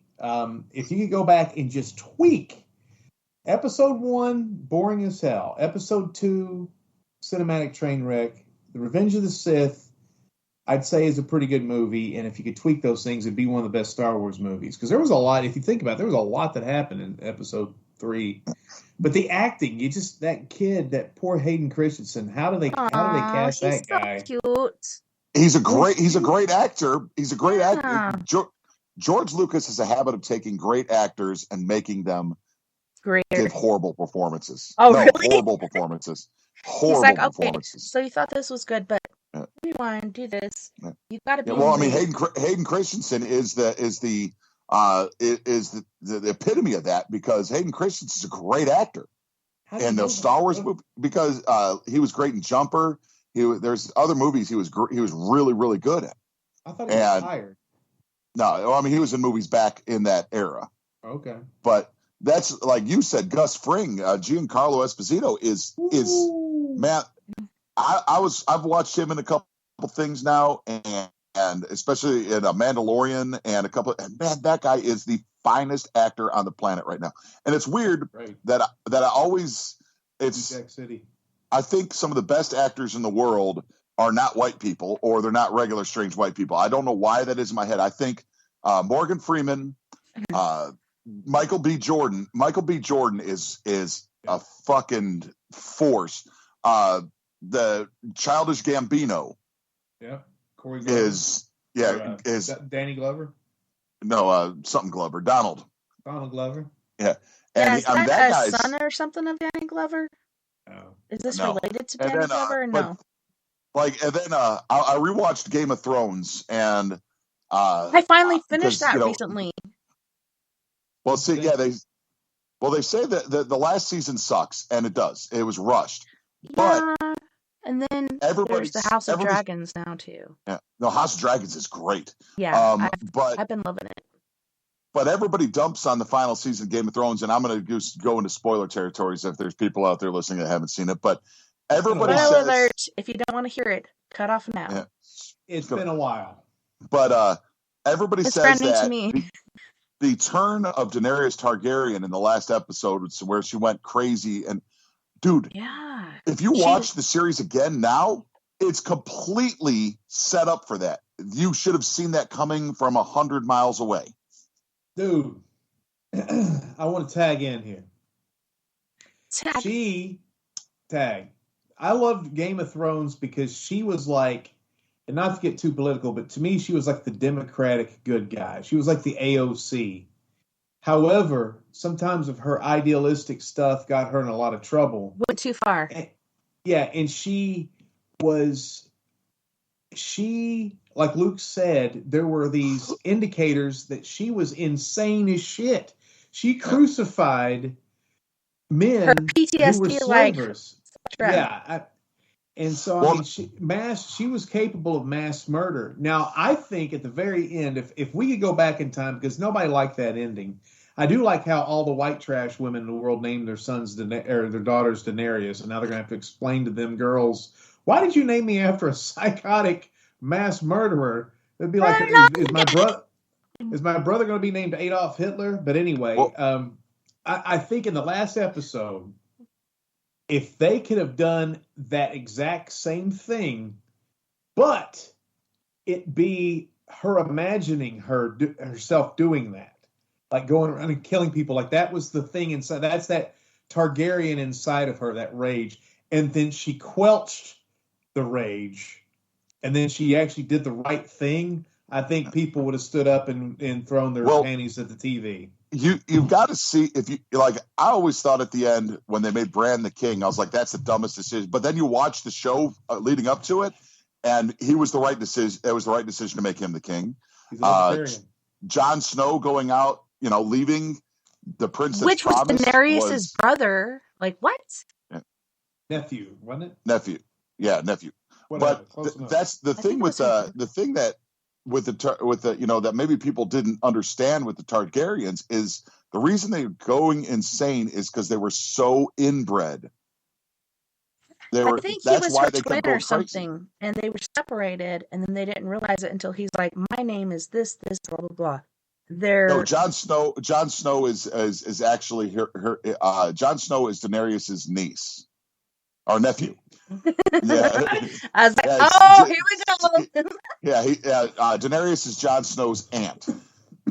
Okay, well, it was still weird because like they knew that, and then she kept like trying to push, and he's like, well, they still love each other. They still try to do this, but she just went over the loop, like where she's like, I'm trying to free the unsub, like people that are prisoners, this and this and that, and then she's sitting there on her dragon, and it's like, okay, ring the bell, this is all over, and then she goes and destroys everything. No, the Targaryens, it's like somebody jumped all over my butt and ruined an entire nice post. I love the Elvis movie. I think the Elvis movie was a fucking masterpiece. And of course, like I put that it's great and all this stuff, and I got 10 responses of, yeah, man, it was awesome. Yeah, it was awesome. Then one person, he was a pedophile.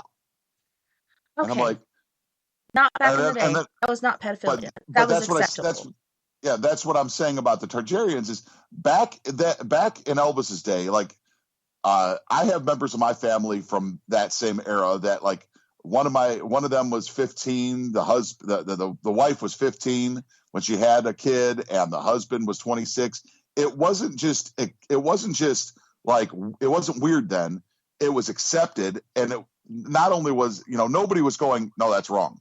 Nobody was going, you shouldn't do that. No, it was like that was normal behavior. Nobody thought that was wrong. Go. The same thing with the Targaryens is they thought incest was perfectly fine with any royalty. But then, are you saying the incest is what kind of also garbles their brain up? Yes, that's 100% why the Mad King went mad. Is because of incest. That's why. Yeah. Henry VIII, all those motherfuckers. Yeah. That's why if you watch House of the Dragon, the reason that the king now, like, he gets a cut and he gets a cut and then he loses that finger is genetic. He's got genetic disorders from being inbred. Well, okay. So what I was saying is that what they're saying? I'm sorry. Is that what they're saying in that, or are you just being a student? No. So what I was seeing on this. Okay, so you're saying it's inbreeding. That's why he's losing his finger and shit like that. It's the throne of swords. So he keeps cutting himself repeatedly. He cut his finger. The throne? Yeah, the throne of swords. He keeps cutting himself, like slamming his hands down or doing this or whatever. He keeps getting cut by blades, and he's getting an infection because it's pretty dirty. All kinds of things are dirty. The food, all kinds of shit. But I don't think it's inbreeding that did it. I think it's him being cut, and he repeatedly keeps getting cut. And if you watch after the credits roll, they have. He was not related to his wife. He was, maybe he was, and they made him marry her because of, what do they call it, where they make them. Yeah. Well, they wanted him to marry his own daughter. If you remember, in the last episode, they wanted him to marry his daughter. Not his daughter. It was like one of his nieces. No, okay, there's that black guy. Okay, that is his sister, right? That is married to that black guy. And she's walking along with him. She's 12 years old. He's 40-something. No, but somebody proposed that he married his daughter, but that he married his own daughter. But there's also, if you stick around after the credits roll on the TV show, there's a making of the episode, and they explained it that is because of inbreeding, is why that's happening to him. Yeah, because Daenerys' brother is kind of all over her too, isn't he? Yeah, like in the original show. Like that's John. I thought John was Daenerys' brother, but you're saying it's not. The blonde. The blonde guy in the first season. The blonde in the first couple seasons. Okay, so that's not Daenerys. That's the other queen. What's her fucking name? No. Oh no, so you're thinking of Cersei. You're thinking of Cersei and Jaime. Her brother. They're twins.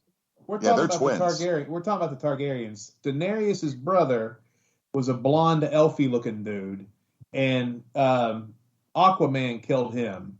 Dumped gold on his head. Thank God. And he was wanting to be, but he was kind of he was kind of molesting Daenerys too. So yeah, there is a theme of that going through there. But that's Yeah, been with a lot of that's a fun trope. yeah, a lot of royalty does that. Oh, we gotta keep the blood pure, so you better fuck your cousin or your brother, or whoever the fuck it may be. Like, Well, that's gotta keep the blood Queen pure. the Queen dying this week. That's what that's what the royals did for years.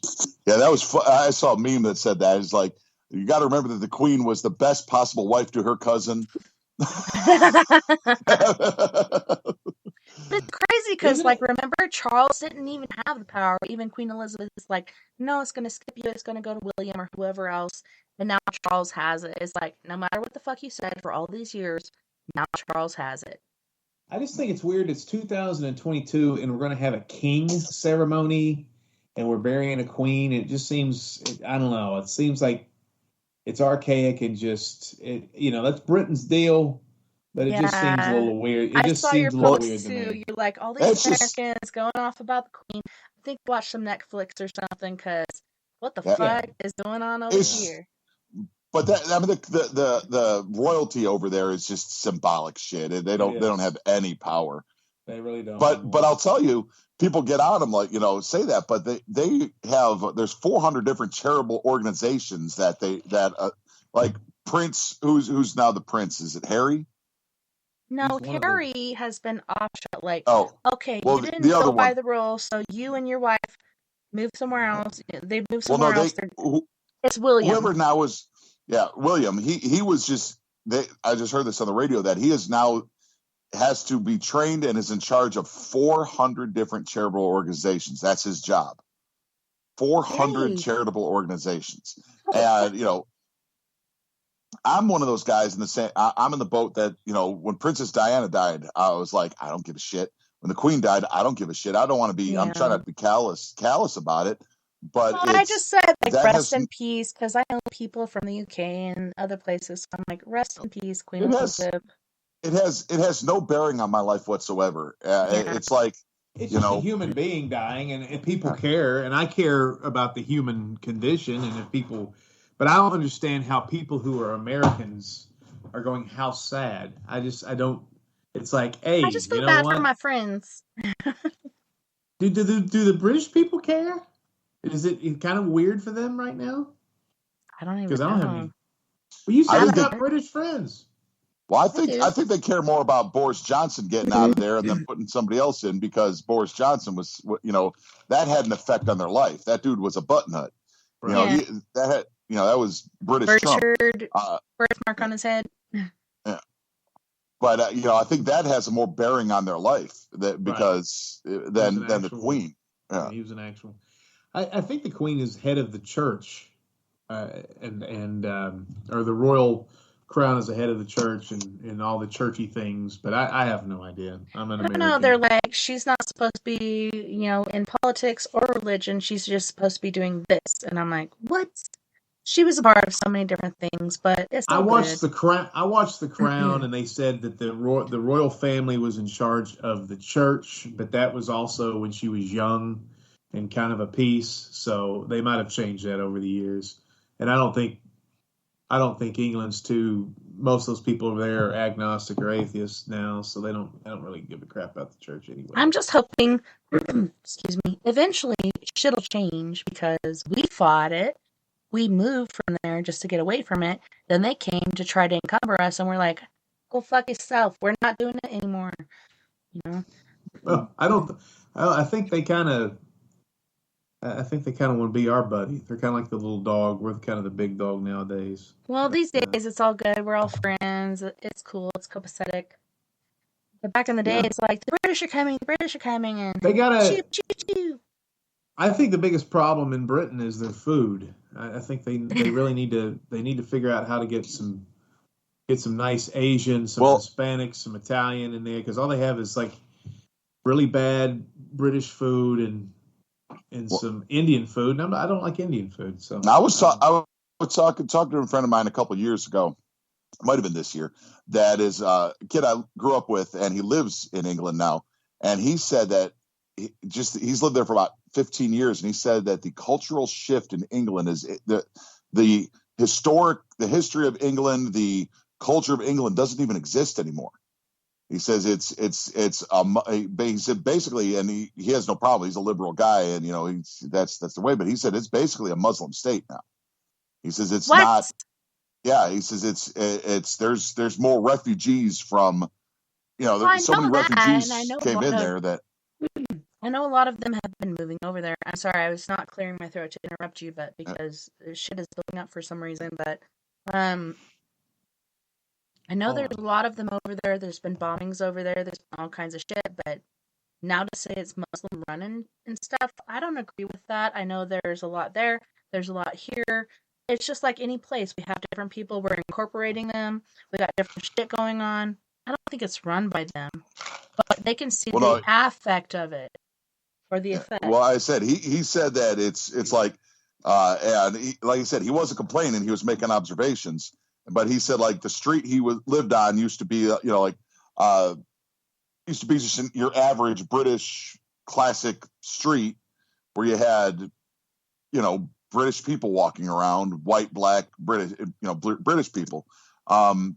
And now he goes, the whole neighborhood he lived in is a complete Muslim area, and almost every area is turning into that because of the amount of refugees that come there. And I said he wasn't complaining about it. He said it's how it is, but they said that British culture is almost gone, the classic British culture. And he was fine with it because he thought it was terrible. He thought classic British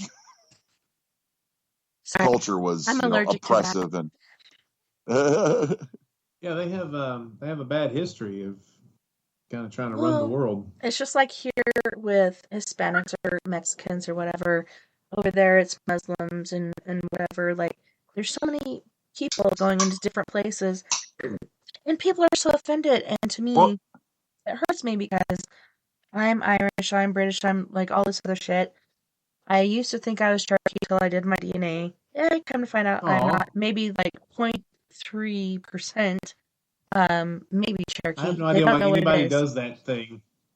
I was just like trying to figure out what my shit was, because like I've heard these theories of, oh well, we had a great grandparent that was Cherokee. We had an Indian outlaw for a great grandpa. She shot him, went up on this hill. This is where our grandmother built her house, and that's where her house is today. Bullshit. Complete and utter bullshit. I believe it was German things going on because the last name was Brandenburg and Messer, and so I think it's like Germans hiding. There's some in Argentina. There's some in Arkansas. They go different places to hide, even in the Smoky Mountains. But yeah, I just want to know the truth about it, and I'm like, complete and utter bullshit. I've been told my whole life. It's all lies. Yeah, but next time I see you. Well, and a lot of that comes from, you watched the Elvis movie. Yes. A lot of that comes from hiding. Like Colonel Tom Parker allegedly he was a Nazi war criminal. Not even a colonel. Yeah, and he was basically hiding in America and made up a whole that his name was nowhere near Tom Parker. He wasn't a colonel. Is that true? It is true. Yeah. You can even look up my buddy. He wrote the books about the death of Diana, Elvis, all the FDR, all these other people. He wrote a book about, and he was telling the truth about it. I'm like, is that really true? Just like you said. Yes, it is. Colonel Parker was never really a colonel, never nothing. He ran from this other country, and what it was from, we still don't know, because it was never sought out, but everybody figured out he was a fictitious person. He was a fucking liar and a crook, and he fucked Elvis over hardcore. Well, it's one thing to build a persona. It's like pro wrestling. Colonel, okay, but he was Luke is saying he was a former Nazi. Rumor was, I've never seen any proof, but rumor was that he was from Denmark. They said his accent was Danish, but he was from Denmark. But there was Nazis, in Denmark. But that was the rumor that he was Nazi war criminal, and but not Charlie Hodge. Charlie Hodge was a fucking American.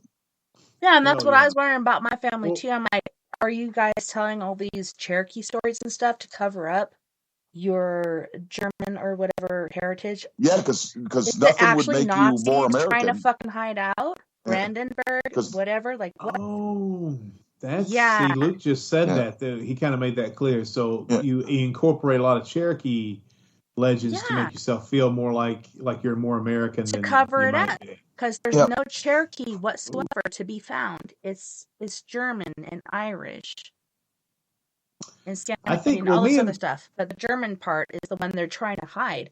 We're not German, we're Cherokee. I'm like, seriously? There's a big difference.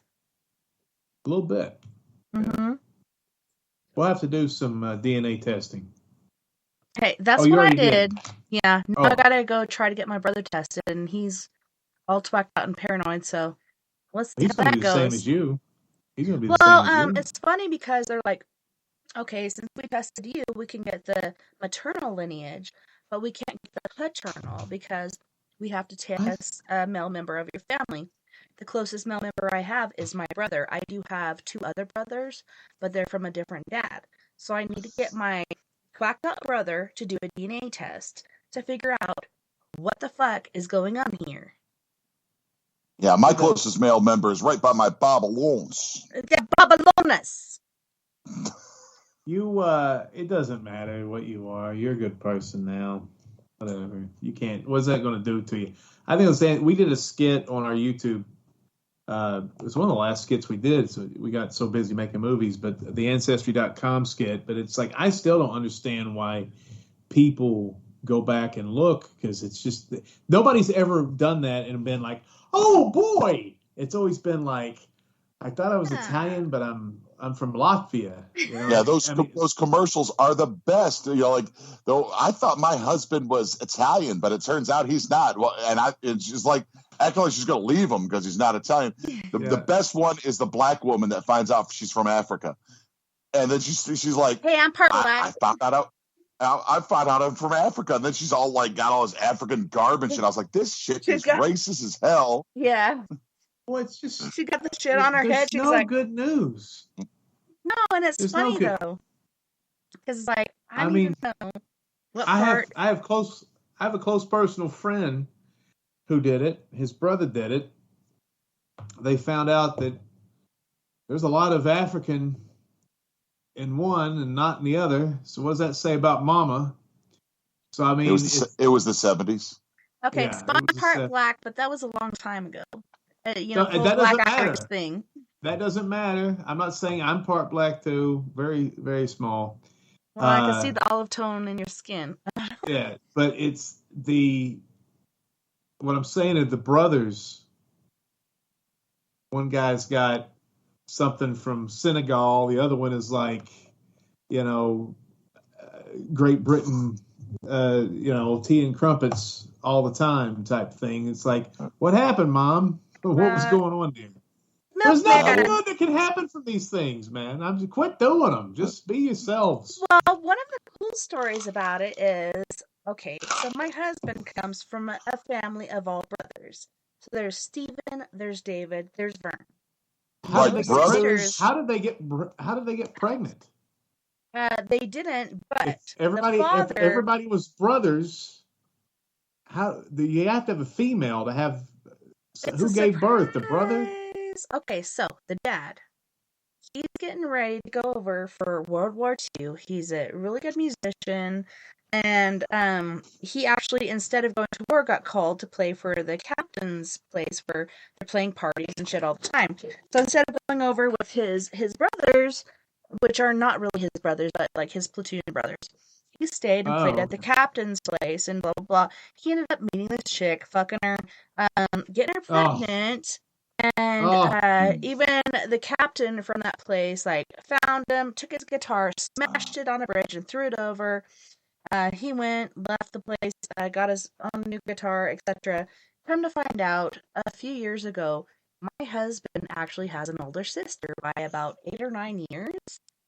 Yeah, so he's got a big sister from that whole ordeal. So that's how all that shit went down. And it was all. But what kind of guitar did he get?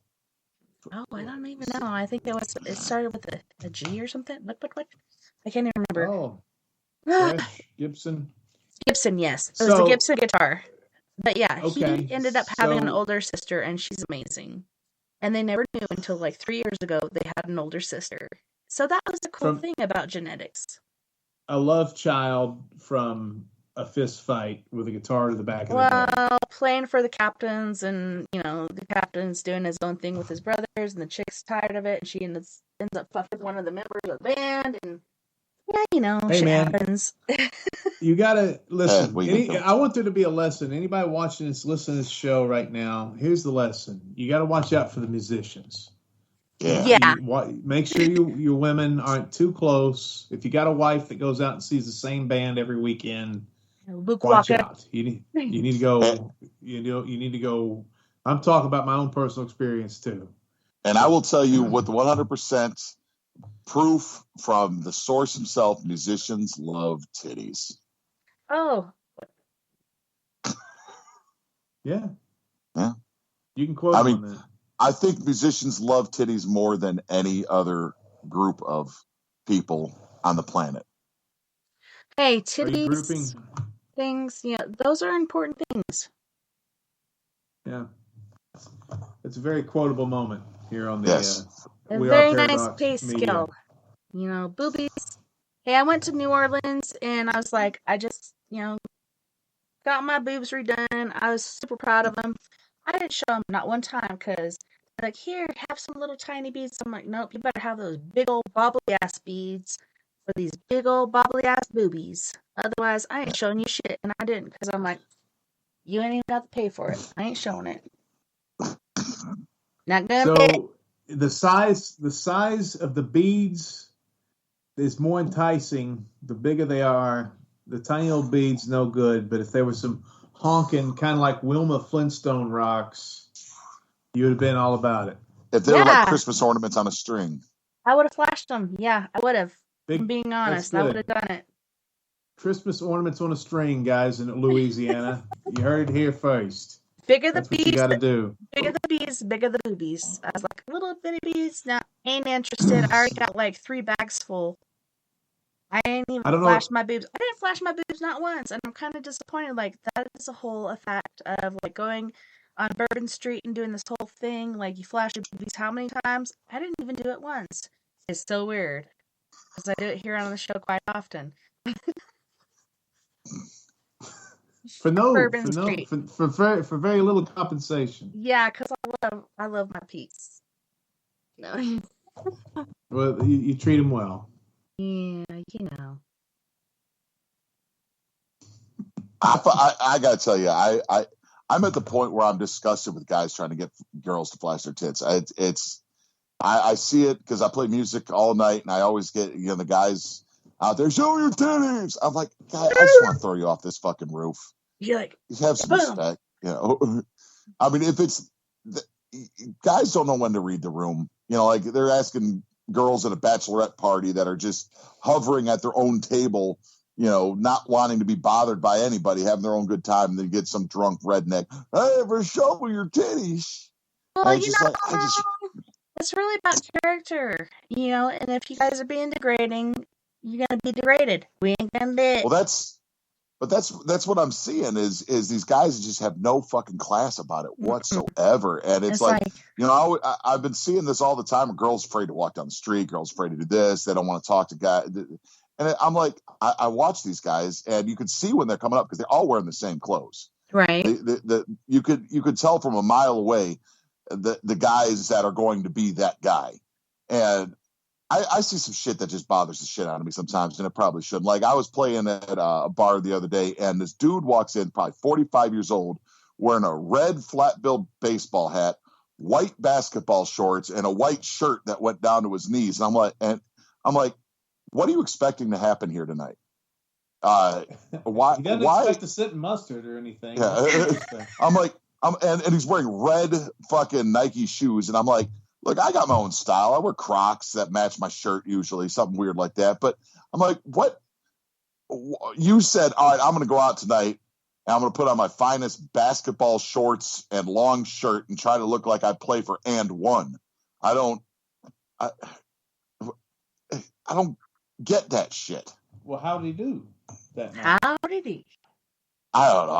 I felt like punching him in the face just looking at him. I don't think it was. Did he have a good time? Did he leave with women? Did he show up with women? No, He I had sweaty actually think balls and he Robbie. left and had to go shower afterwards. I think Robbie took him for a bunch of money at the pool table. So Yes, I could get along with that. I'm a good billiards player. But on that note, you guys, we do have to go to our second music break. We got Battlefield Grey with Pray for the Weary, Undertaker's Light, Eyes of a Hurricane, which was written about Moa. And then we got Fred Johnson III with After Dark. You guys don't go anywhere. We'll be right back after this music break.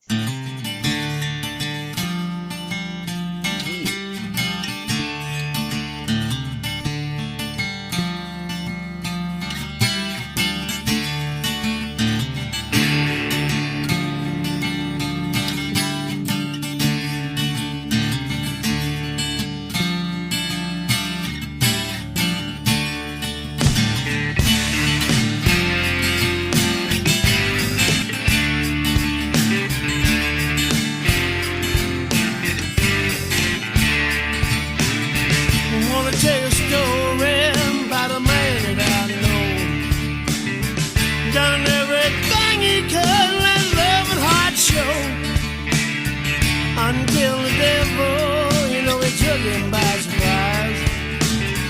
Hate to see the tears of pain in the good man's eyes. I'm gonna pray for the weary,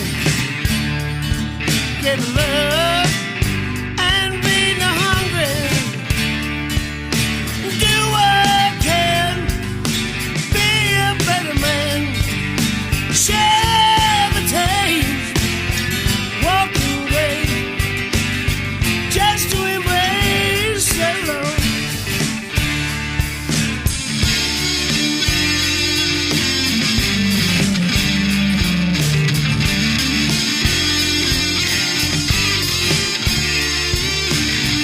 Got the Holy's bootstrap and he pulled him on tight. Said I'm not gonna let you pull me, surely not twice. I'm a believer.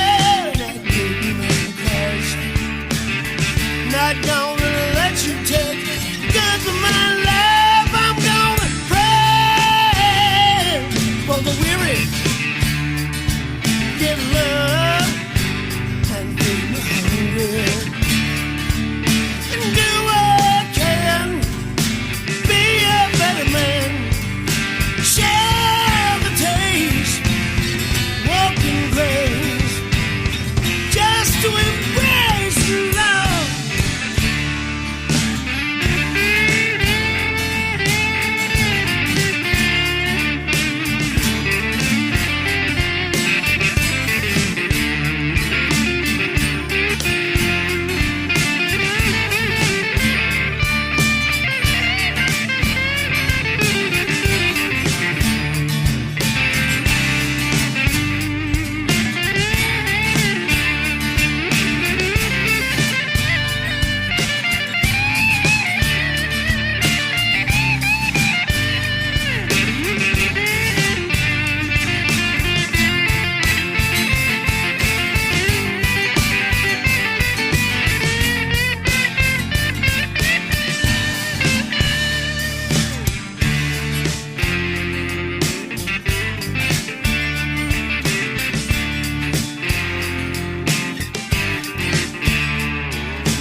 Grab a hold of your bootstraps and you pull them on tight.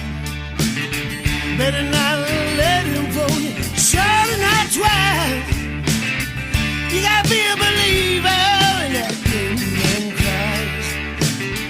Better not let him take good from your life. I'm gonna pray for the weary, give love and feed the hungry. Do what I can, be a better man, share the tears, walk in grace, just to embrace the Lord.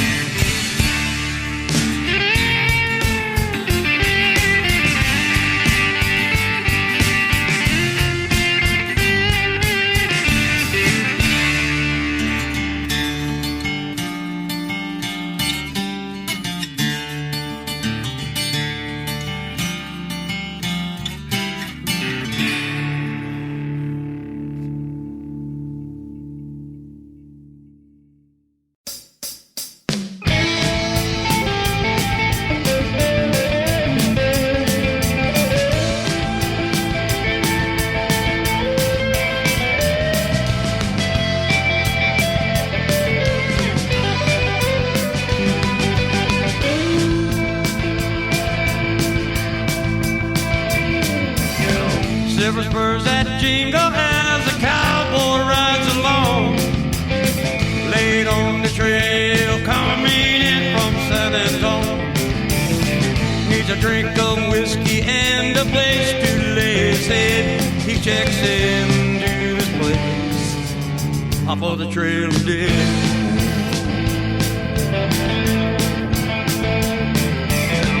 Innkeeper says you're just in time for festivities. There's a party here in your honor. Are you not pleased? Cowboy looked around and there was no one there but him. He said this is gonna be one of those nights to get under the skin like a cold Texas wind.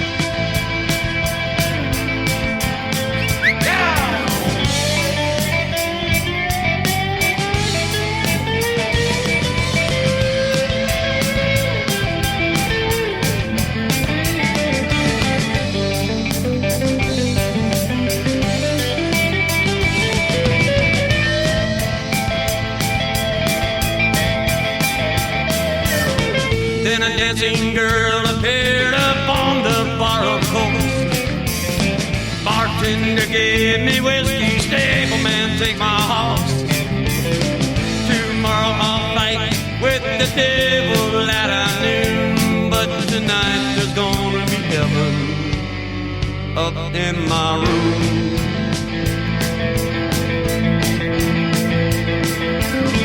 The room was dusty and it smelled of perfume. There was this dimly lit candle in the room. Shadow on the wall held that moment in the light, and I knew it was gonna be one of those nights. Yeah, the music started playing and she danced me around. What was that beautiful magic that I found? Could it be the devil in disguise, or could it be a glimpse of me in the Undertaker's light?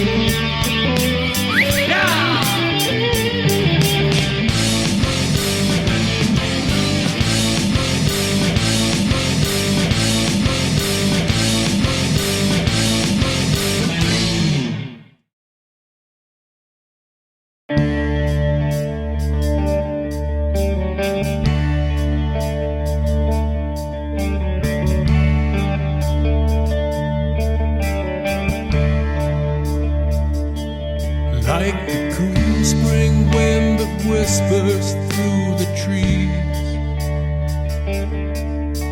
her sweetness carried soft upon the breeze. When look into those eyes and the coldest nights feel warm, the color of the sea before a storm. When you feel alone, she'll bring you home just like a southbound train. She's got an angel smile in the eyes of a hurricane. There's a feeling that you know you can't ignore.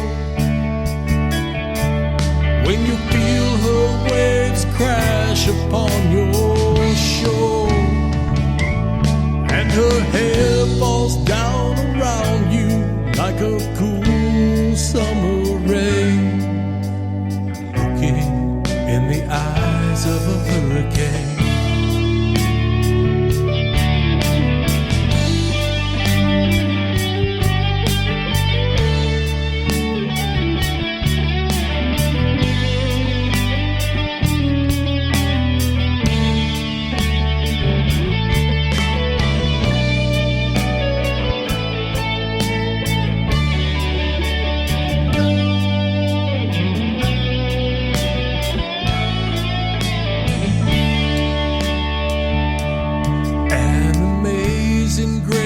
could make the heavens cry.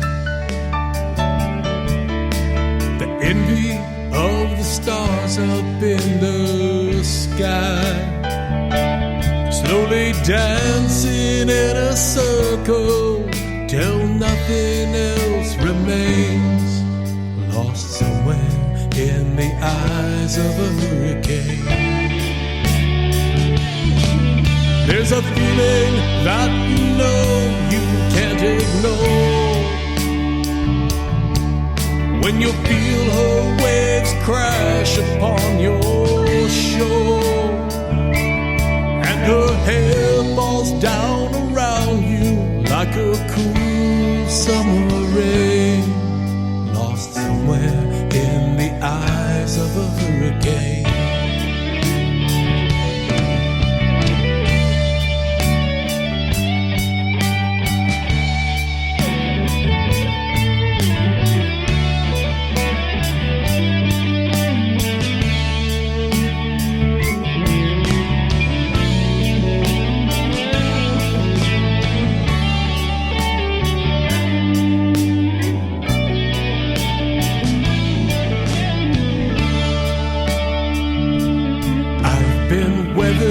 By the years, it seems to me, but to her that isn't what she sees. Reflected in her mirrors, my image remains unchanged, shining back at me in the eyes of a hurricane. There's a feeling that you know you can't ignore, when you feel her waves crash upon your shore, and her hair falls down around you like a cool summer rain, looking in the eyes of a hurricane. In the eyes of a hurricane, she's got an angel smile in the eyes of a hurricane.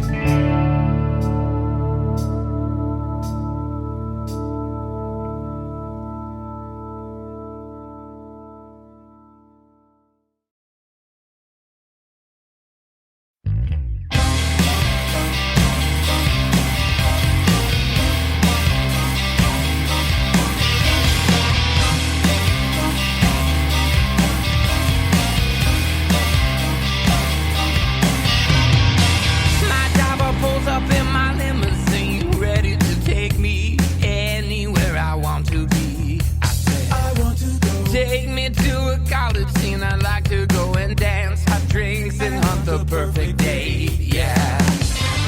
Living at the door, I search lonely streets to find hidden shadows in the dark. It doesn't matter what I say, secret homicides arranged in a series of pursuits. No matter what I say,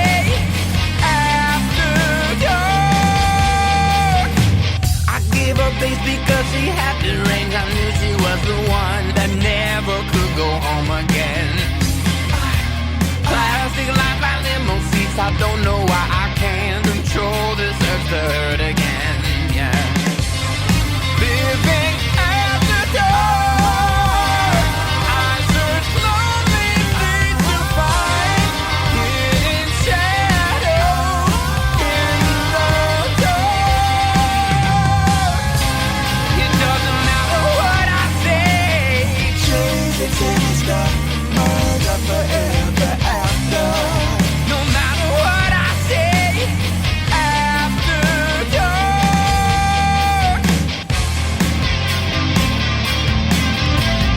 Feeling ran to arguments and fear,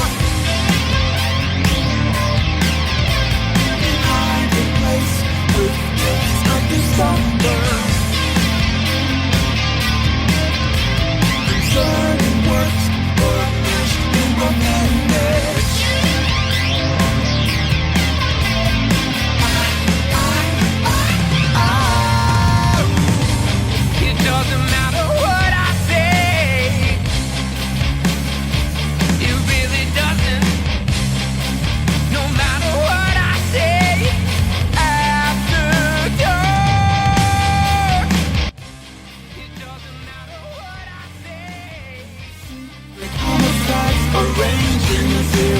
pursue. No matter what I say, it's in the sky, murder forever after.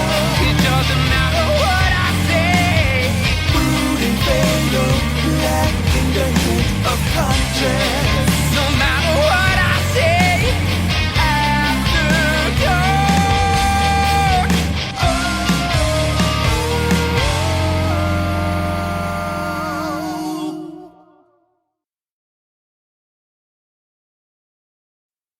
Welcome back, and thanks so much for joining us tonight. And we are Paradox Media's Late Night in the Rockies. So right now, we have Mr. Luke Walker, aka Big Luke, and Vinnie Vineyard, aka FunkMaster V. You guys, welcome back, and thanks so much for hanging out with us tonight. Oh, yeah. Hey, she announced me first this time. I think things have taken a turn. Was I nicer in the last segment? No, you just made all the fart noises coming in from the break. She was thinking about fart how humor is immature very you were. important. But yeah, so anyway, I guess we should talk about what we've been doing, right? Or Yeah. paranormal stuff. What do you want to talk about?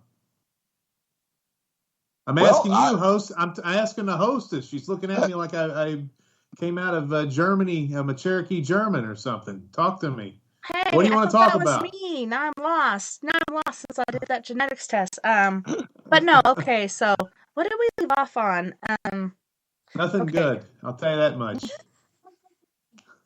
It's What? terrible so It far. was We can make it good. better. This last hour, we Don't can save say the show. that. Don't say that. It was not that bad. What the fuck? Okay, that's it. This is the end of the show. No, I'm just kidding. I'm If you're talking a about me jet, and you're a Luke. jet. Okay, That's so right.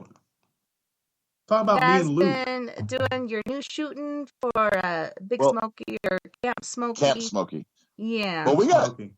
now. I had a couple side things that went to shit that I was supposed to do. Like Do we want to talk about that? Does that I don't does that make give you a feel fuck. good? Does that I make don't you give a feel good to talk about that? Uh, Why don't we talk about the wins? Why don't we talk about good things? Well, I just kind of I like to explain to people the process of how stupid trying to trying to help other people or be part of somebody else's thing is. Okay, Just I'm do interested. shit I'm Just do interested. just do shit yourself. Like New shit. I was supposed to be in a paranormal it's 100% this is going to happen. A paranormal show on A&E. And again, and this is 100%. I'm the guy. We're going to do it. At last minute, just haven't heard from him in a month.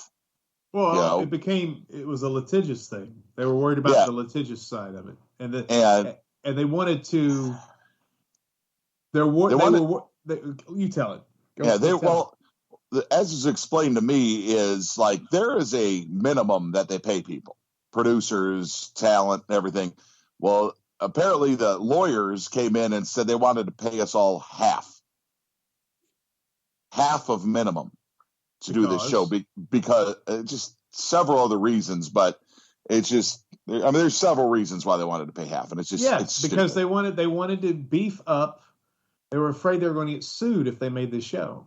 Yeah, and so they wanted to beef up the litigious bank, and so to do that, they were going to pay everybody half, and the producers were like, "Screw this!" on this 100% done deal paid show. So, yeah. And then like I get a message from somebody at NBC casting for a show. I'm not going to say the show because it still might happen, but I'll ask you about that today. Yeah, I mean. I was supposed to, they're like, you're the only person up for this role. You're perfect for this role. You're the only person that fits this role, blah, blah, blah. I haven't heard from him in 2 weeks. And it's filming in 3 weeks. So it's like these, you're the guy, you're the 100%. That's the problem with working for other people and not doing things independently or yourself is that the first problem me and Vinny have always had is communication. They do not communicate at all with you. If you're, you're the last person they tell yes or no to. And if it's a no, they never tell you. They don't have the ball balloons to tell you. No, they're just like, we're just going to ignore this person, and maybe they'll poke up and be like, hey, what's going on? Otherwise, it's like... Yeah, like... They'll figure it out.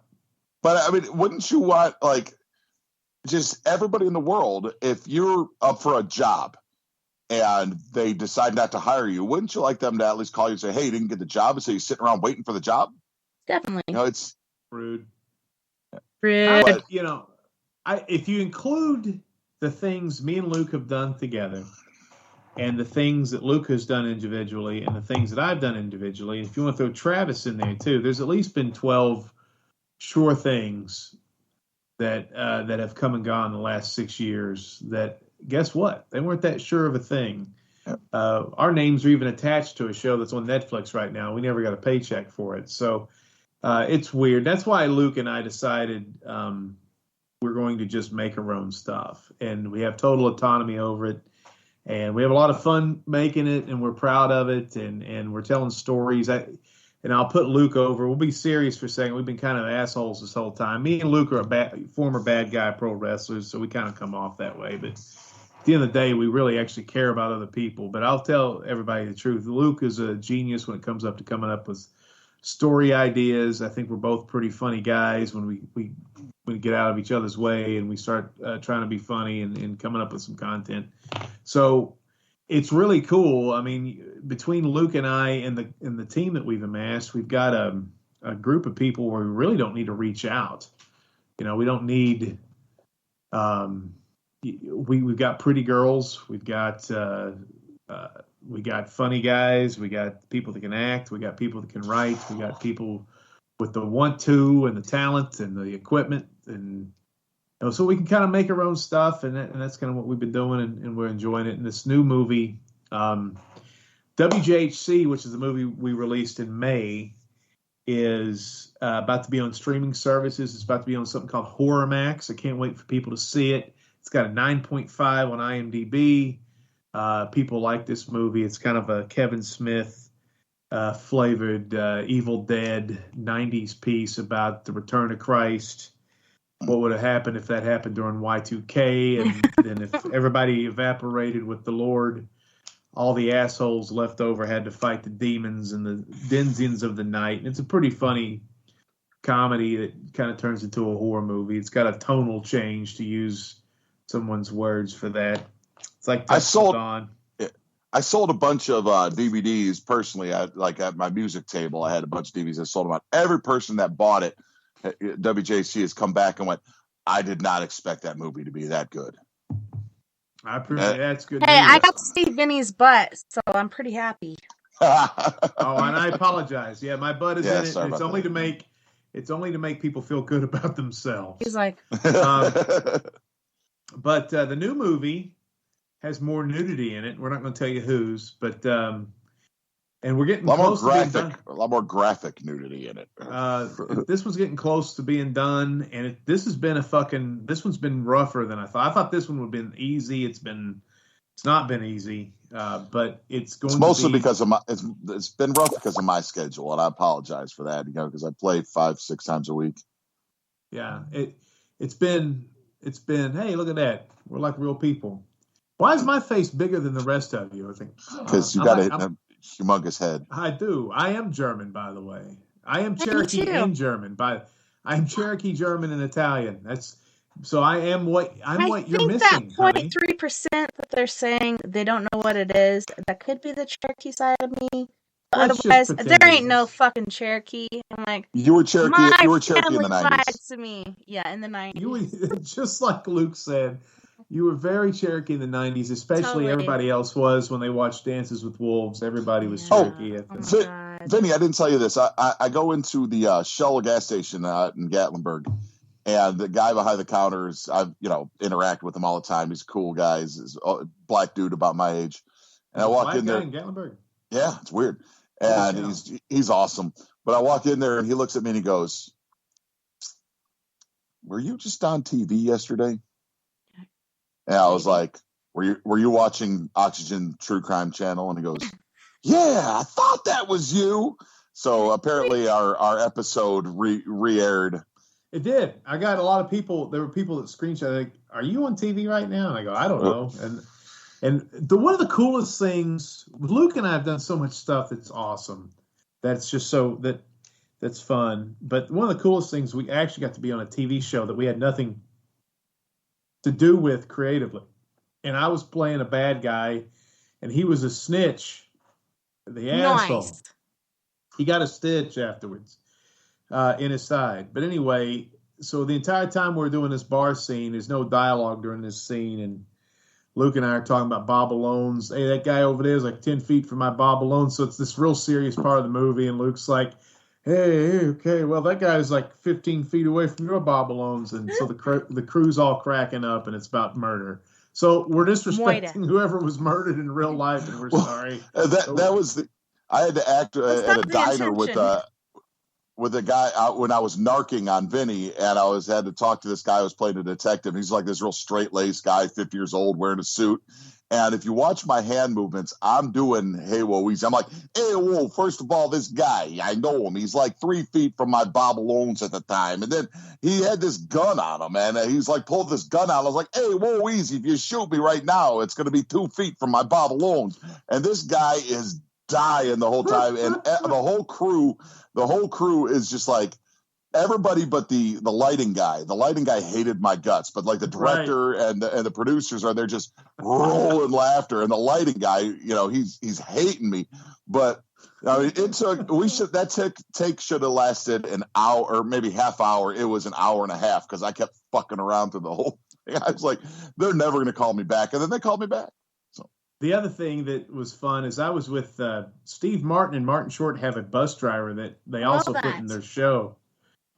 He's the bus driver. He drives he drives the crew around, but he also performs with them on stage. And he was my evil cohort. We were murderers in Phoenix. And every time I pull up somebody, and these guys what they used to do is they just would go randomly shoot people on the side of the road. Yeah. So every time they would film me coming up and I'd have a shotgun, I'd be like, hey, fuck face. And everybody'd be like, what? And I'd just be like, kapow. And eventually the crew was like, you don't have to use such bad language. I'm like, oh, I'm sorry. Sorry. I'll say something later. Then we do another shot. I come up, hey, shit for face, or whatever. I'd say something like, I'd say something stupid. Just hey, Ian, you shitbird, you want some pie? I'd be like, hey, hey, dribble nuts. And a girl would be like, what? What'd you call me? But anyway, that was a fun shoot. But yeah, that was. But anyway, this movie we're doing, we're shooting. Yeah, it's fun. It's fun to fuck around with somebody else's dime. But so good. So we're shooting this movie called Camp Smokey. So Luke and I are making these horror comedies about the Smoky Mountains, and they're about the legends and the lore. And this one. The thing I like about our movies is they're so different from each other. And the last one is kind of my movie. The first one is kind of Luke's movie, and it kind of changed. But this one's definitely Luke's movie. Yeah, that's what you said recently. This is Luke's movie, Can't Smoke. And I'm like, oh, shit. Like, I didn't even realize it till you said that the other day. I'm in every scene. It's there's too much of me. But it's also his story, and it's a neat... I don't know what to say. I don't want to ruin anything, but people aren't going to know what they're watching. And at the end of it, they're going to be like, oh, holy crap, that's wild. Especially somebody from a particular region of the Smokies, because this has to do with a story. It's just a backward way of telling the story. We kind of fall down the steps into what it is. And I think people, once they realize, they'll be like, holy shit, that's cool. But thematically, what we wanted to make this movie is, me and Vinny and just about everybody our age were huge fans of the horror section at the VHS movies at, not Blockbuster. Blockbuster was for those pretentious a-holes that wanted to watch, shit movies. We love the horror sections, where you could get crap movies that were terrible. Oh, yes. And most of them were slashers. Most of them were slashers movies. And I got to be honest, I didn't like slasher movies. Because I liked Hellraiser, things like that were slash movies, because I liked lore. I liked there being a better backstory than just storyline. I agree with that. Yeah. Yeah. You gotta have a storyline. You can't just be like, oh, I'm gonna murder you for no apparent reason. There has to be a storyline. But there's also got to be a mystery to it. Like Friday the 13th and all, and Nightmare on Elm Street. There was no mystery to motivations and things like that. So what we wanted to do was find a different way to tell an 80s style slasher movie. And, even to the point where we're thinking of doing a 4:3 aspect ratio and putting a filter over that looks like VHS, because that's kind of, that what we're going for. And then, but we're also playing with all the tropes, even though we're doing it a little differently, with having the good guy is actually the one that is actually having to, kill the demons that have taken over the earth. It's kind of reversed that way, where it's, the good guy is actually, is actually the one that's doing all the murdering. But what's not murder? And there's, it's just killing demons. Demons. But there's still tropes, like the first person who kills a black guy. There's salacious nudity. There's everything that you would expect. There's the falling down girl. There's the final. There's the all this stuff that you find in those movies, but we just reversed it. But man, it does. So far, it's got that 80s horror movie vibe to it, which is something that nobody really wants to. I think the worst pieces of shit are this. I think those Scream movies are pieces of shit. All of them. All of them. I hate them. I think they suck. I like the first one. I thought the first one was great. The only good thing that came out of the first one is that the parody movie, Scary Movie, was a fucking masterpiece. That thing was brilliant. I love it when there's horror mixed with humor. I really love that shit, because I love both those genres. Those two are my favorite genres. So when you mix them up, I'm just like, yes. Well, this one, it's us, baby. This one though is what we're doing different in this one than the first two movies. The first two movies had gags, had comedy bits to them. This one, if there is any comedy, it's situational comedy. It's not supposed to be funny. It's supposed to be almost absurd in it, in how it happens. It's not supposed to be straight up comedy, but the situations the main character Mikey finds himself in, and the questions somebody would have that's stuck out in the woods for 30 years, makes. So just to put the brakes on what you're saying, so you don't get too far out in the woods. Camp Smokey is a look at a kid who is at a behavioral summer camp, and one day demons attack the camp and they kill everybody that he sees. It's a horrible. Maybe right around the same time that demons take over the world and WJHCAM. He likes it. He really likes it. Mikey didn't like it. Mikey did not like it. So Mikey runs out in the woods, horrified, and he's suffering from PTSD, and he stays out in the woods because he's afraid of the demons. Grows up to be a man, and then the demons encroach upon his territory, and then he has to kind of go into kick-ass mode. So that's basically, it's kind of got an I Am Legend, the book, not the movies, but an I Am Legend feel to it. There's a Halloween feel to it. There's probably going to be some Kevin Smith just because it's who we are. And there was maybe some Evil Dead, and then all those things. But one of the main inspirations for this movie, oddly, with all that movies he just said, one of the bigger inspirations for this movie is Castaway.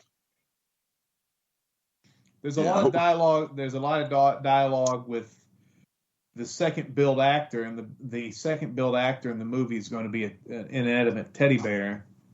So it's a little bit like Ted. It's a little bit like Castaway. It's a lot like the Bob Newhart phone sketches. So there's going to be a lot of one-way dialogue with an inanimate object. That's what Bob Newhart would Do you like it? I love it. Stop it.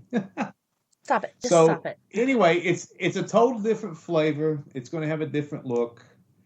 It's going to be a little bit more bloody than the other two movies. And hey, we're just excited. We're excited to finally get some done. I love the horror, the comedy. I love the gore. I love the B-side. I love all that shit. And as a kid, what's weird is, go ahead.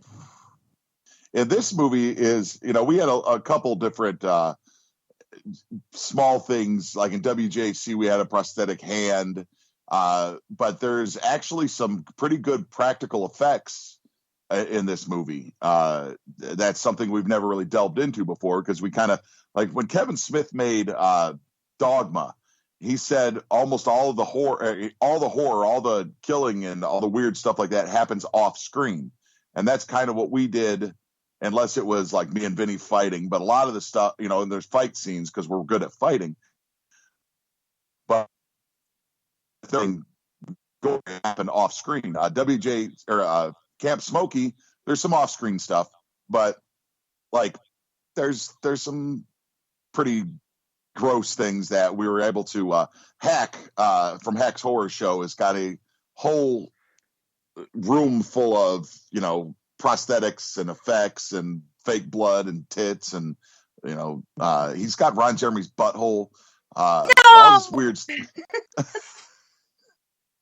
but and we were able to tap into that and tap into that resource, because you know, are you okay? Are you okay? You've had some really strange references tonight. I just want to make sure you're doing okay. When you're making a micro budget movie, it's the same with pro wrestling and a lot of other, you know, micro budget entertainment, is you have to use your assets, and we didn't realize that Hack was such a great asset to have, so we're using his ability to be gross. And we have other people too. We have a guy, a filmmaker out of Odessa, Texas, who's doing an effect. We're kind of outsourcing a couple of the effects this time too, so that's going to be kind of neat. Awesome. It'll help us out. Yeah, I know a couple people from Odessa, Texas, and they are so fucking talented. The reason is like, I don't know, is it the place you come from, or you're just the sort of person? How come these people come from Odessa, Texas, or these certain places, and they all have these talents? It's so weird to me. It has to be the boredom, because I heard it's one of the worst cities in America. Like I heard it's just. I just got the chills bad. That's weird. I don't know if you're from Odessa and you're listening. It may be the best place on earth. I've just heard the people that I know who are friends of mine. I know a guy. Well, this guy we're talking about, Hack. Hack loves everything. Hack loves Detroit. Hack likes downtown Detroit. Hack loves Baltimore and Memphis and all these places. He loves these places. He says Odessa's the worst place in the United States. Yeah, Hack has nothing. Hack puts everything over. Everything. Yeah. He loves everything. And, I even know a chick from Odessa, Texas, whose name is Odessa. I'm like, must be epic. I don't know. I heard there's some crazy stuff down there, but I mean, I guess it's boredom. Like if you don't have anything to do, and there's a lot of craziness going down there, and there's a lot of violence. I think you have to make it your own fun. And I guess these people are like, you have to become an artist to stave off the boredom down there. Well, and we've had some discussions about if we're going to do this movie with the 4:3 aspect ratio and the filter to make it look like VHS, and our reservation would be, you know, people might not want to watch that, but we also have the same reservation with going black and white with WJC. I really love all that shit, like the VHS, the black and white, like those are my favorite genres. And I don't know if it's because, like, when I was a kid and I was only like 4 or 5 years old, we're making our own horror movies with my dad because he was a video photographer. He worked for Fayetteville Open Channel. Like, we would make our own horror flicks. We ended up losing those after my mom was killed by a drunk driver. We lost a lot of shit because people just came in and ransacked our house and took a lot of shit. So we lost those videos, a lot of other things. But we used to make our own horror flicks. Now I'm trying to do it again, and I showed you, like, I shared that link for the contest I'm in, and I'm really wanting to win that because I want to be doing that again. Like, if I win this and I win that $13,000, I'm like, maybe me and Vinny and Luke can make a different horror flick or something. But then at the same time, I'm like, does it take a lot more than that to make a horror flick? Like, how much exactly does it cost? So I could actually do it. Yeah, the expense is equipment. The equipment is the expense. The movie The Hike was about $17,000 to make up front, and that's because Luke bought the bulwark of equipment, and I bought the computer that you need and a lot of the editing programs. There was some expense. Now WJHC at this point cost about $6,000, and then I think Camp Smokey is going to be less than $2,000. So we're getting better at certain things on figuring out, like, we're not wasting as much money. WJHC, the reason it was so expensive is because we had almost 100 actors and we had to pay some people that came out of town and stuff. Well, and So it was also like most Vinny's ass. That's what cost the no most. most of the filming locations for that were also about 90 miles away, so it's travel expense and everything. But Right. Camp Smoky's filmed mostly right around my house. We did have some other good locations, and that if I'd have known that vineyard we went to in North Carolina existed, I think we'd have filmed more there, because that place had the exact look that I wanted. I think we'd have filmed all the camp scenes there. But yeah, the budget, it's mostly equipment is what is your cost, but you also got to remember that if you write something, you have to write within your assets. You have to, you can't write something like, oh, this is going to be this huge explosion. Well, can you make a huge explosion? Right. So you have to do that, and also there's a lot of hidden expenses. Like time, travel, food, all this other shit. There's that, but there's also, like, if you promote it, like I probably spent about $1,000 on Film Fest for the hike. We're about to invest $2,000 into WJHC for promotion because we really think we want that to get out there. But if you do a good enough job, you can get these things on DVDs and you start in Blu-ray and you get them on streaming. So Luke was talking about the 4:3 aspect ratio, which is something I'm still interested in. But the problem is we're not going to be able to get that streamed. The problem that we don't have WJHC on streaming right now, like we do the hike, because technically I think WJHC is probably a better movie for most people, not everybody, but a lot of people. It's because it's black and white. See, and that's the weird thing, because I didn't even realize it until you guys mentioned it, and then I went back and watched, and I was like, holy shit, a lot of it is, but I didn't even see it that way when I was watching it. I don't know if it's my mind's eye or however I'm watching it. To me, it wasn't black and white for the most part. I don't know, it's so fucking weird. I think that is weird, because it was mostly black and white. But I know, I didn't even see there was some Wizard of Oz color. Yeah, there's about 5 minutes of color in the whole movie. That's so weird. It is, but so I think a lot of the curators of the streaming websites look at it and go black and white. I think me and Luke are worried that if we make a movie that has the effect of old film and it's a 4:3 ratio, I think they'll look at it and go, what the fuck is this? Instead of realizing, hey, they're going for an aesthetic. Then Luke and I have talked about releasing two versions. One is how we want to do it. One's that we have. The one is the one that we have to do to get it seen. But anyway, that's down the road. We got to get this damn. We only have about 10 more shots left to shoot in this thing. We'll be effing done, I hope, with the shooting of it. But what I find weird is there's like WandaVision was in black and white for 2 or 3 episodes. This Werewolf by Night show that's coming out next month from Marvel is black and white.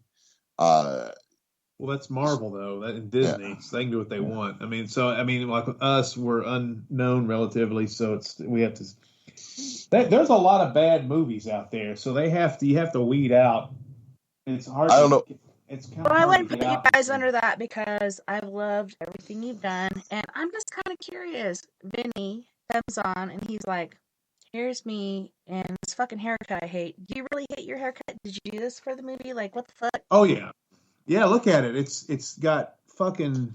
All right, for the listening audience, he's got a Vanilla Ice haircut with lines and shit in his head. I don't even see Vanilla Ice. He looks hipster. There's kind of a mullet. Well, I've got it styled. I have to live life, right? So I have to go out and live. I have to go out and order like takeout and shit. I don't want to look like a fool. Well, you're saying like I'm putting the gas in and people are staring at me and I don't know what they're staring at. Then I realize my haircut because they're staring. I had a mohawk that morning. So I had this mohawk and I look like there's times I can look like a transgendered woman or a bad white rapper. Like that. I think it makes you look at least like 10, 15 years younger. Well, I think it makes you look like the sexy Pepsi delivery guy for Camp Smokey. That's right. And I gotta shoot. We gotta shoot one more scene with me with this stupid haircut, and then I'm getting rid of this fucking thing. I think it Now the looks hair good on you, and it could be like nice and cool with all that humidity and shit. I don't know. No, it's No, I think once the lines grow in, you'll actually kind of like it. But Right.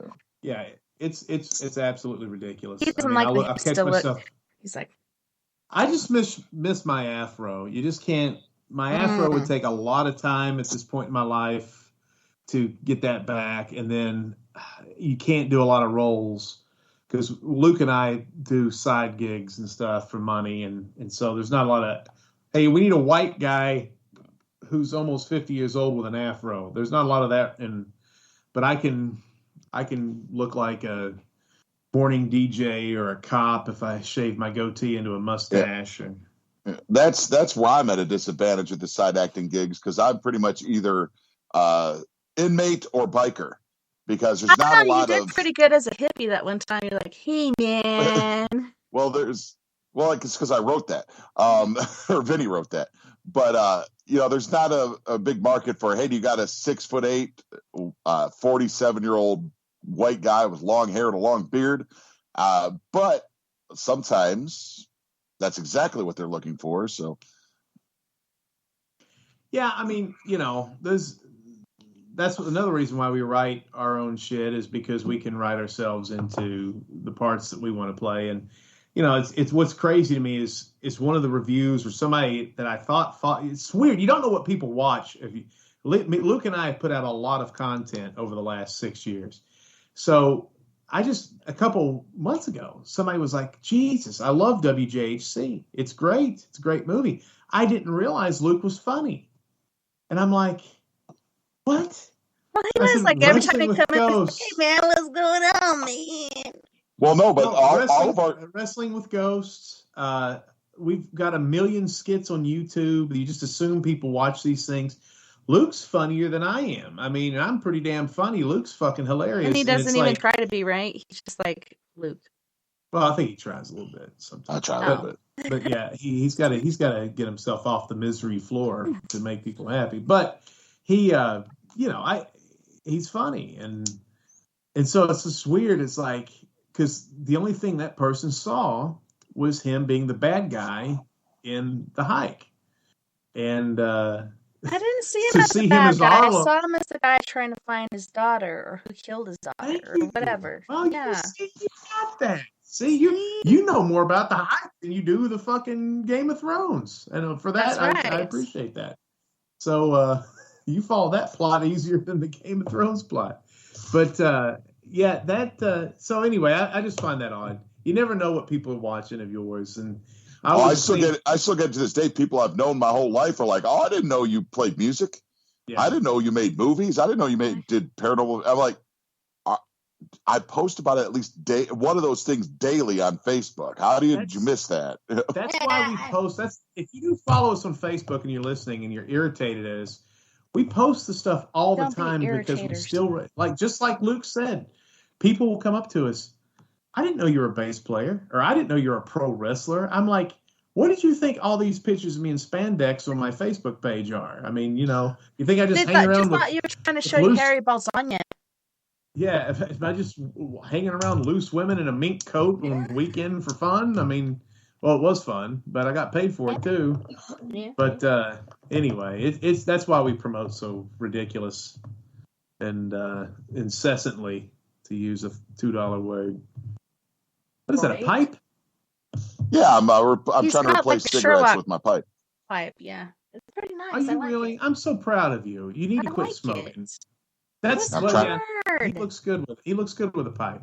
I started vaping to try to quit smoking, and my friend's like, "Oh, well, you're vaping to quit smoking." I'm like, yeah, that's it."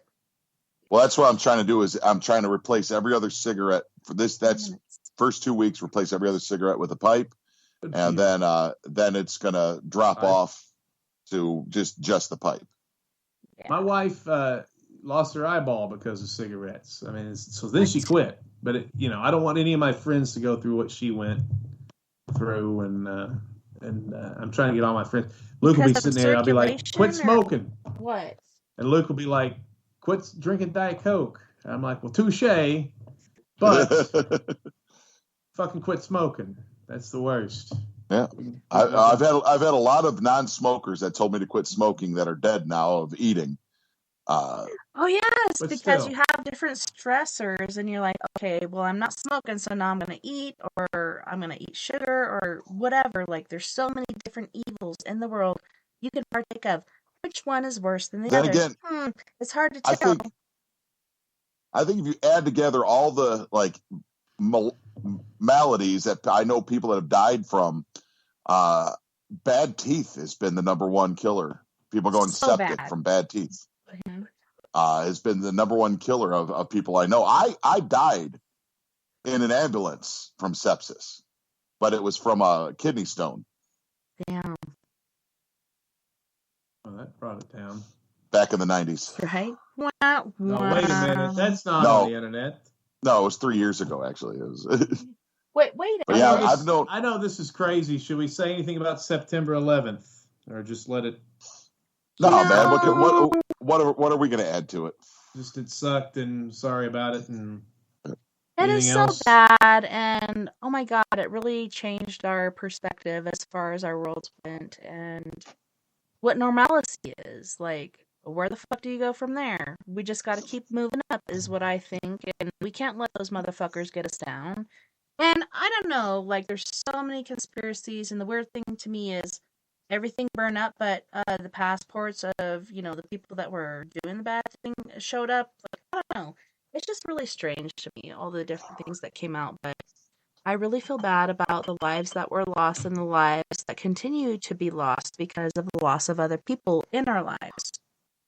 Sounds kind of like a riddle, but really not. It's just like you lose people, you try to get over it. It's really hard to, because that's your dad or your husband or maybe your father or whoever else it was.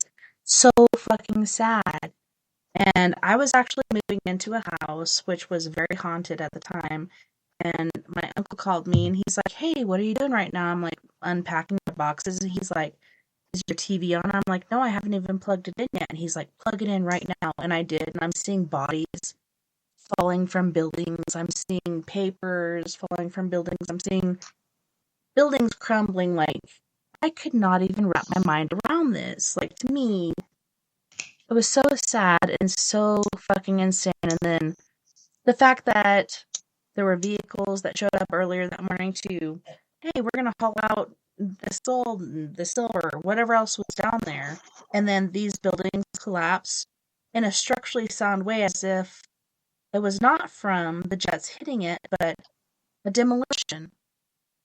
Nothing made sense at all. Still doesn't, but maybe that's just my quirky way of thinking about it.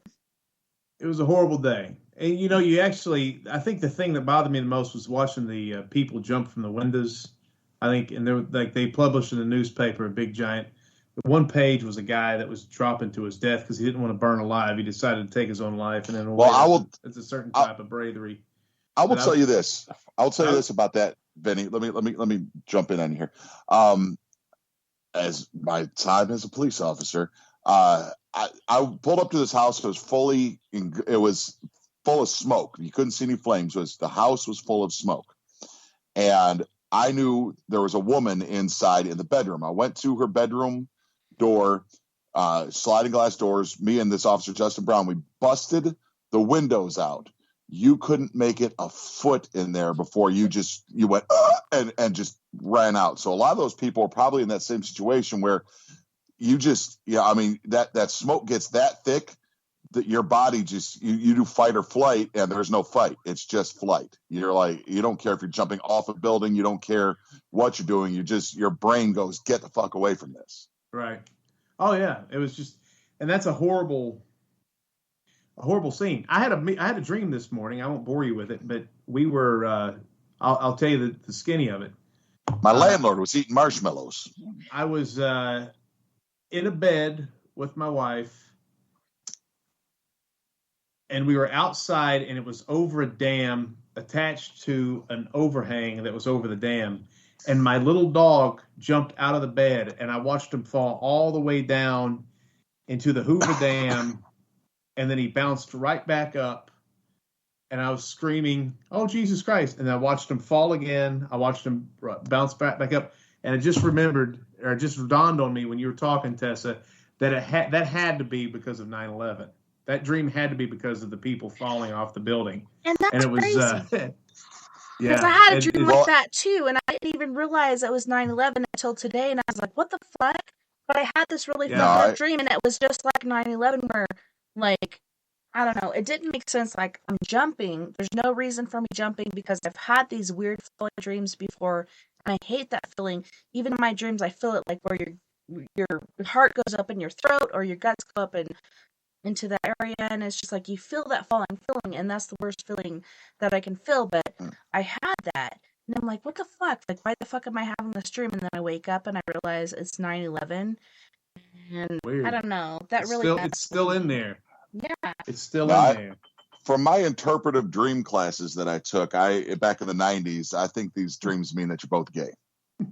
Well, probably so. But yeah, I don't know. I just like it made sense to me, and to me, they talk about energy weapons and all this other shit. Like, there weren't even fires or smoke or anything on these certain levels, and people are ripping off their clothes and jumping out of windows for no fucking apparent reason. There's no fires, no smoke, no nothing. But it could be energy-directed weapons, and it's just like, what the fuck is happening? Why is this happening? But yeah, I had a dream where I actually did jump, and I fucking hate those dreams. I don't like those dreams. But I think the reason I don't talk. Person. The reason I don't give opinions on things like 9/11 and stuff like that is exactly what we talked about earlier, where to me, everything is a joke. And I know it's not a joke, and I shouldn't be joking about 9/11 because it's a horrible, horrible thing, but that's how I process trauma. Yeah. So I try to keep quiet because I know, I mean, everything I say is a joke. Everything's the false bravado, all the references, jokes I make, jokes, not serious. But I also know that sometimes jokes go wrong. And I know something as bad as 9/11, like I'll talk shit about the Queen. Fuck that. I don't care. But 9/11, that's something, not anymore. Now it's got to deal with her shit. I could make a joke about it that, get me canceled. People come to my house and burn it down. I ain't talking about 9/11. No, 9/11 is not a joke. Pain. No. Yeah, it's too much pain. It's too much. 911 is a joke. That's right, Flavor Flav. 911 is a joke. Yeah, you go, Flavor Flav. Now as far as 911 and, people helping people, and they're like, can you tell me your address like 5 to 10 times? I already fucking told you. Come and save me. And by the time you get there, they're already dead because they got more dead. I don't know. Sometimes people that work for you know why they continuously ask your. I mean, I worked around the dispatch. You know why they continuously ask you things like your address and stuff? Because they don't want to. It's so I don't know. So you stay on the phone. Oh yeah. Because if they lose contact with you and you hang up the phone and then get killed, they don't know what they're walking into. They can hear gunshots in the background. They can hear somebody screaming in the background. It's all to collect information. If they ask you, if they ask you the same questions over and over, that's why, is because they want you to, stay on the line and be like, okay, can we just be quiet so they don't find me in the closet or wherever the fuck I'm hiding? What a good dispatcher will do is say, will say, do not hang up your phone, just set it down. Mm-hmm. Thin yellow line, baby. All right, so we're at the line between being on the phone and off the phone. Yeah. So we're in the last 2 minutes and 30 seconds of our show. Where can our listeners find you, look up your movies, etc.? Big Luke Music is where you can find my music stuff. Big N Funky Productions. It's a Big Luke Music. What? On Facebook. Oh, Big Luke Music on Facebook. Big N Funky on YouTube. Big, the letter N, and Funky on Productions on YouTube. You go there, you'll get lost. You'll fall down a rabbit hole because we got a lot of funny shit, and most of our funny shit is from like 5 years ago. You can see videos about taints, really good taint videos. BigandFunkyProductions.com, and then we, like he said, Big and Funky Productions on YouTube. Vinnie Vineyard, Luke Walker. There's, but we try to make the hub the website, BigandFunkyProductions.com, and that's an N, not the word and. And that's, we still have a website, which is pretty archaic, but we have other shit too. It links to all of our stuff. All right.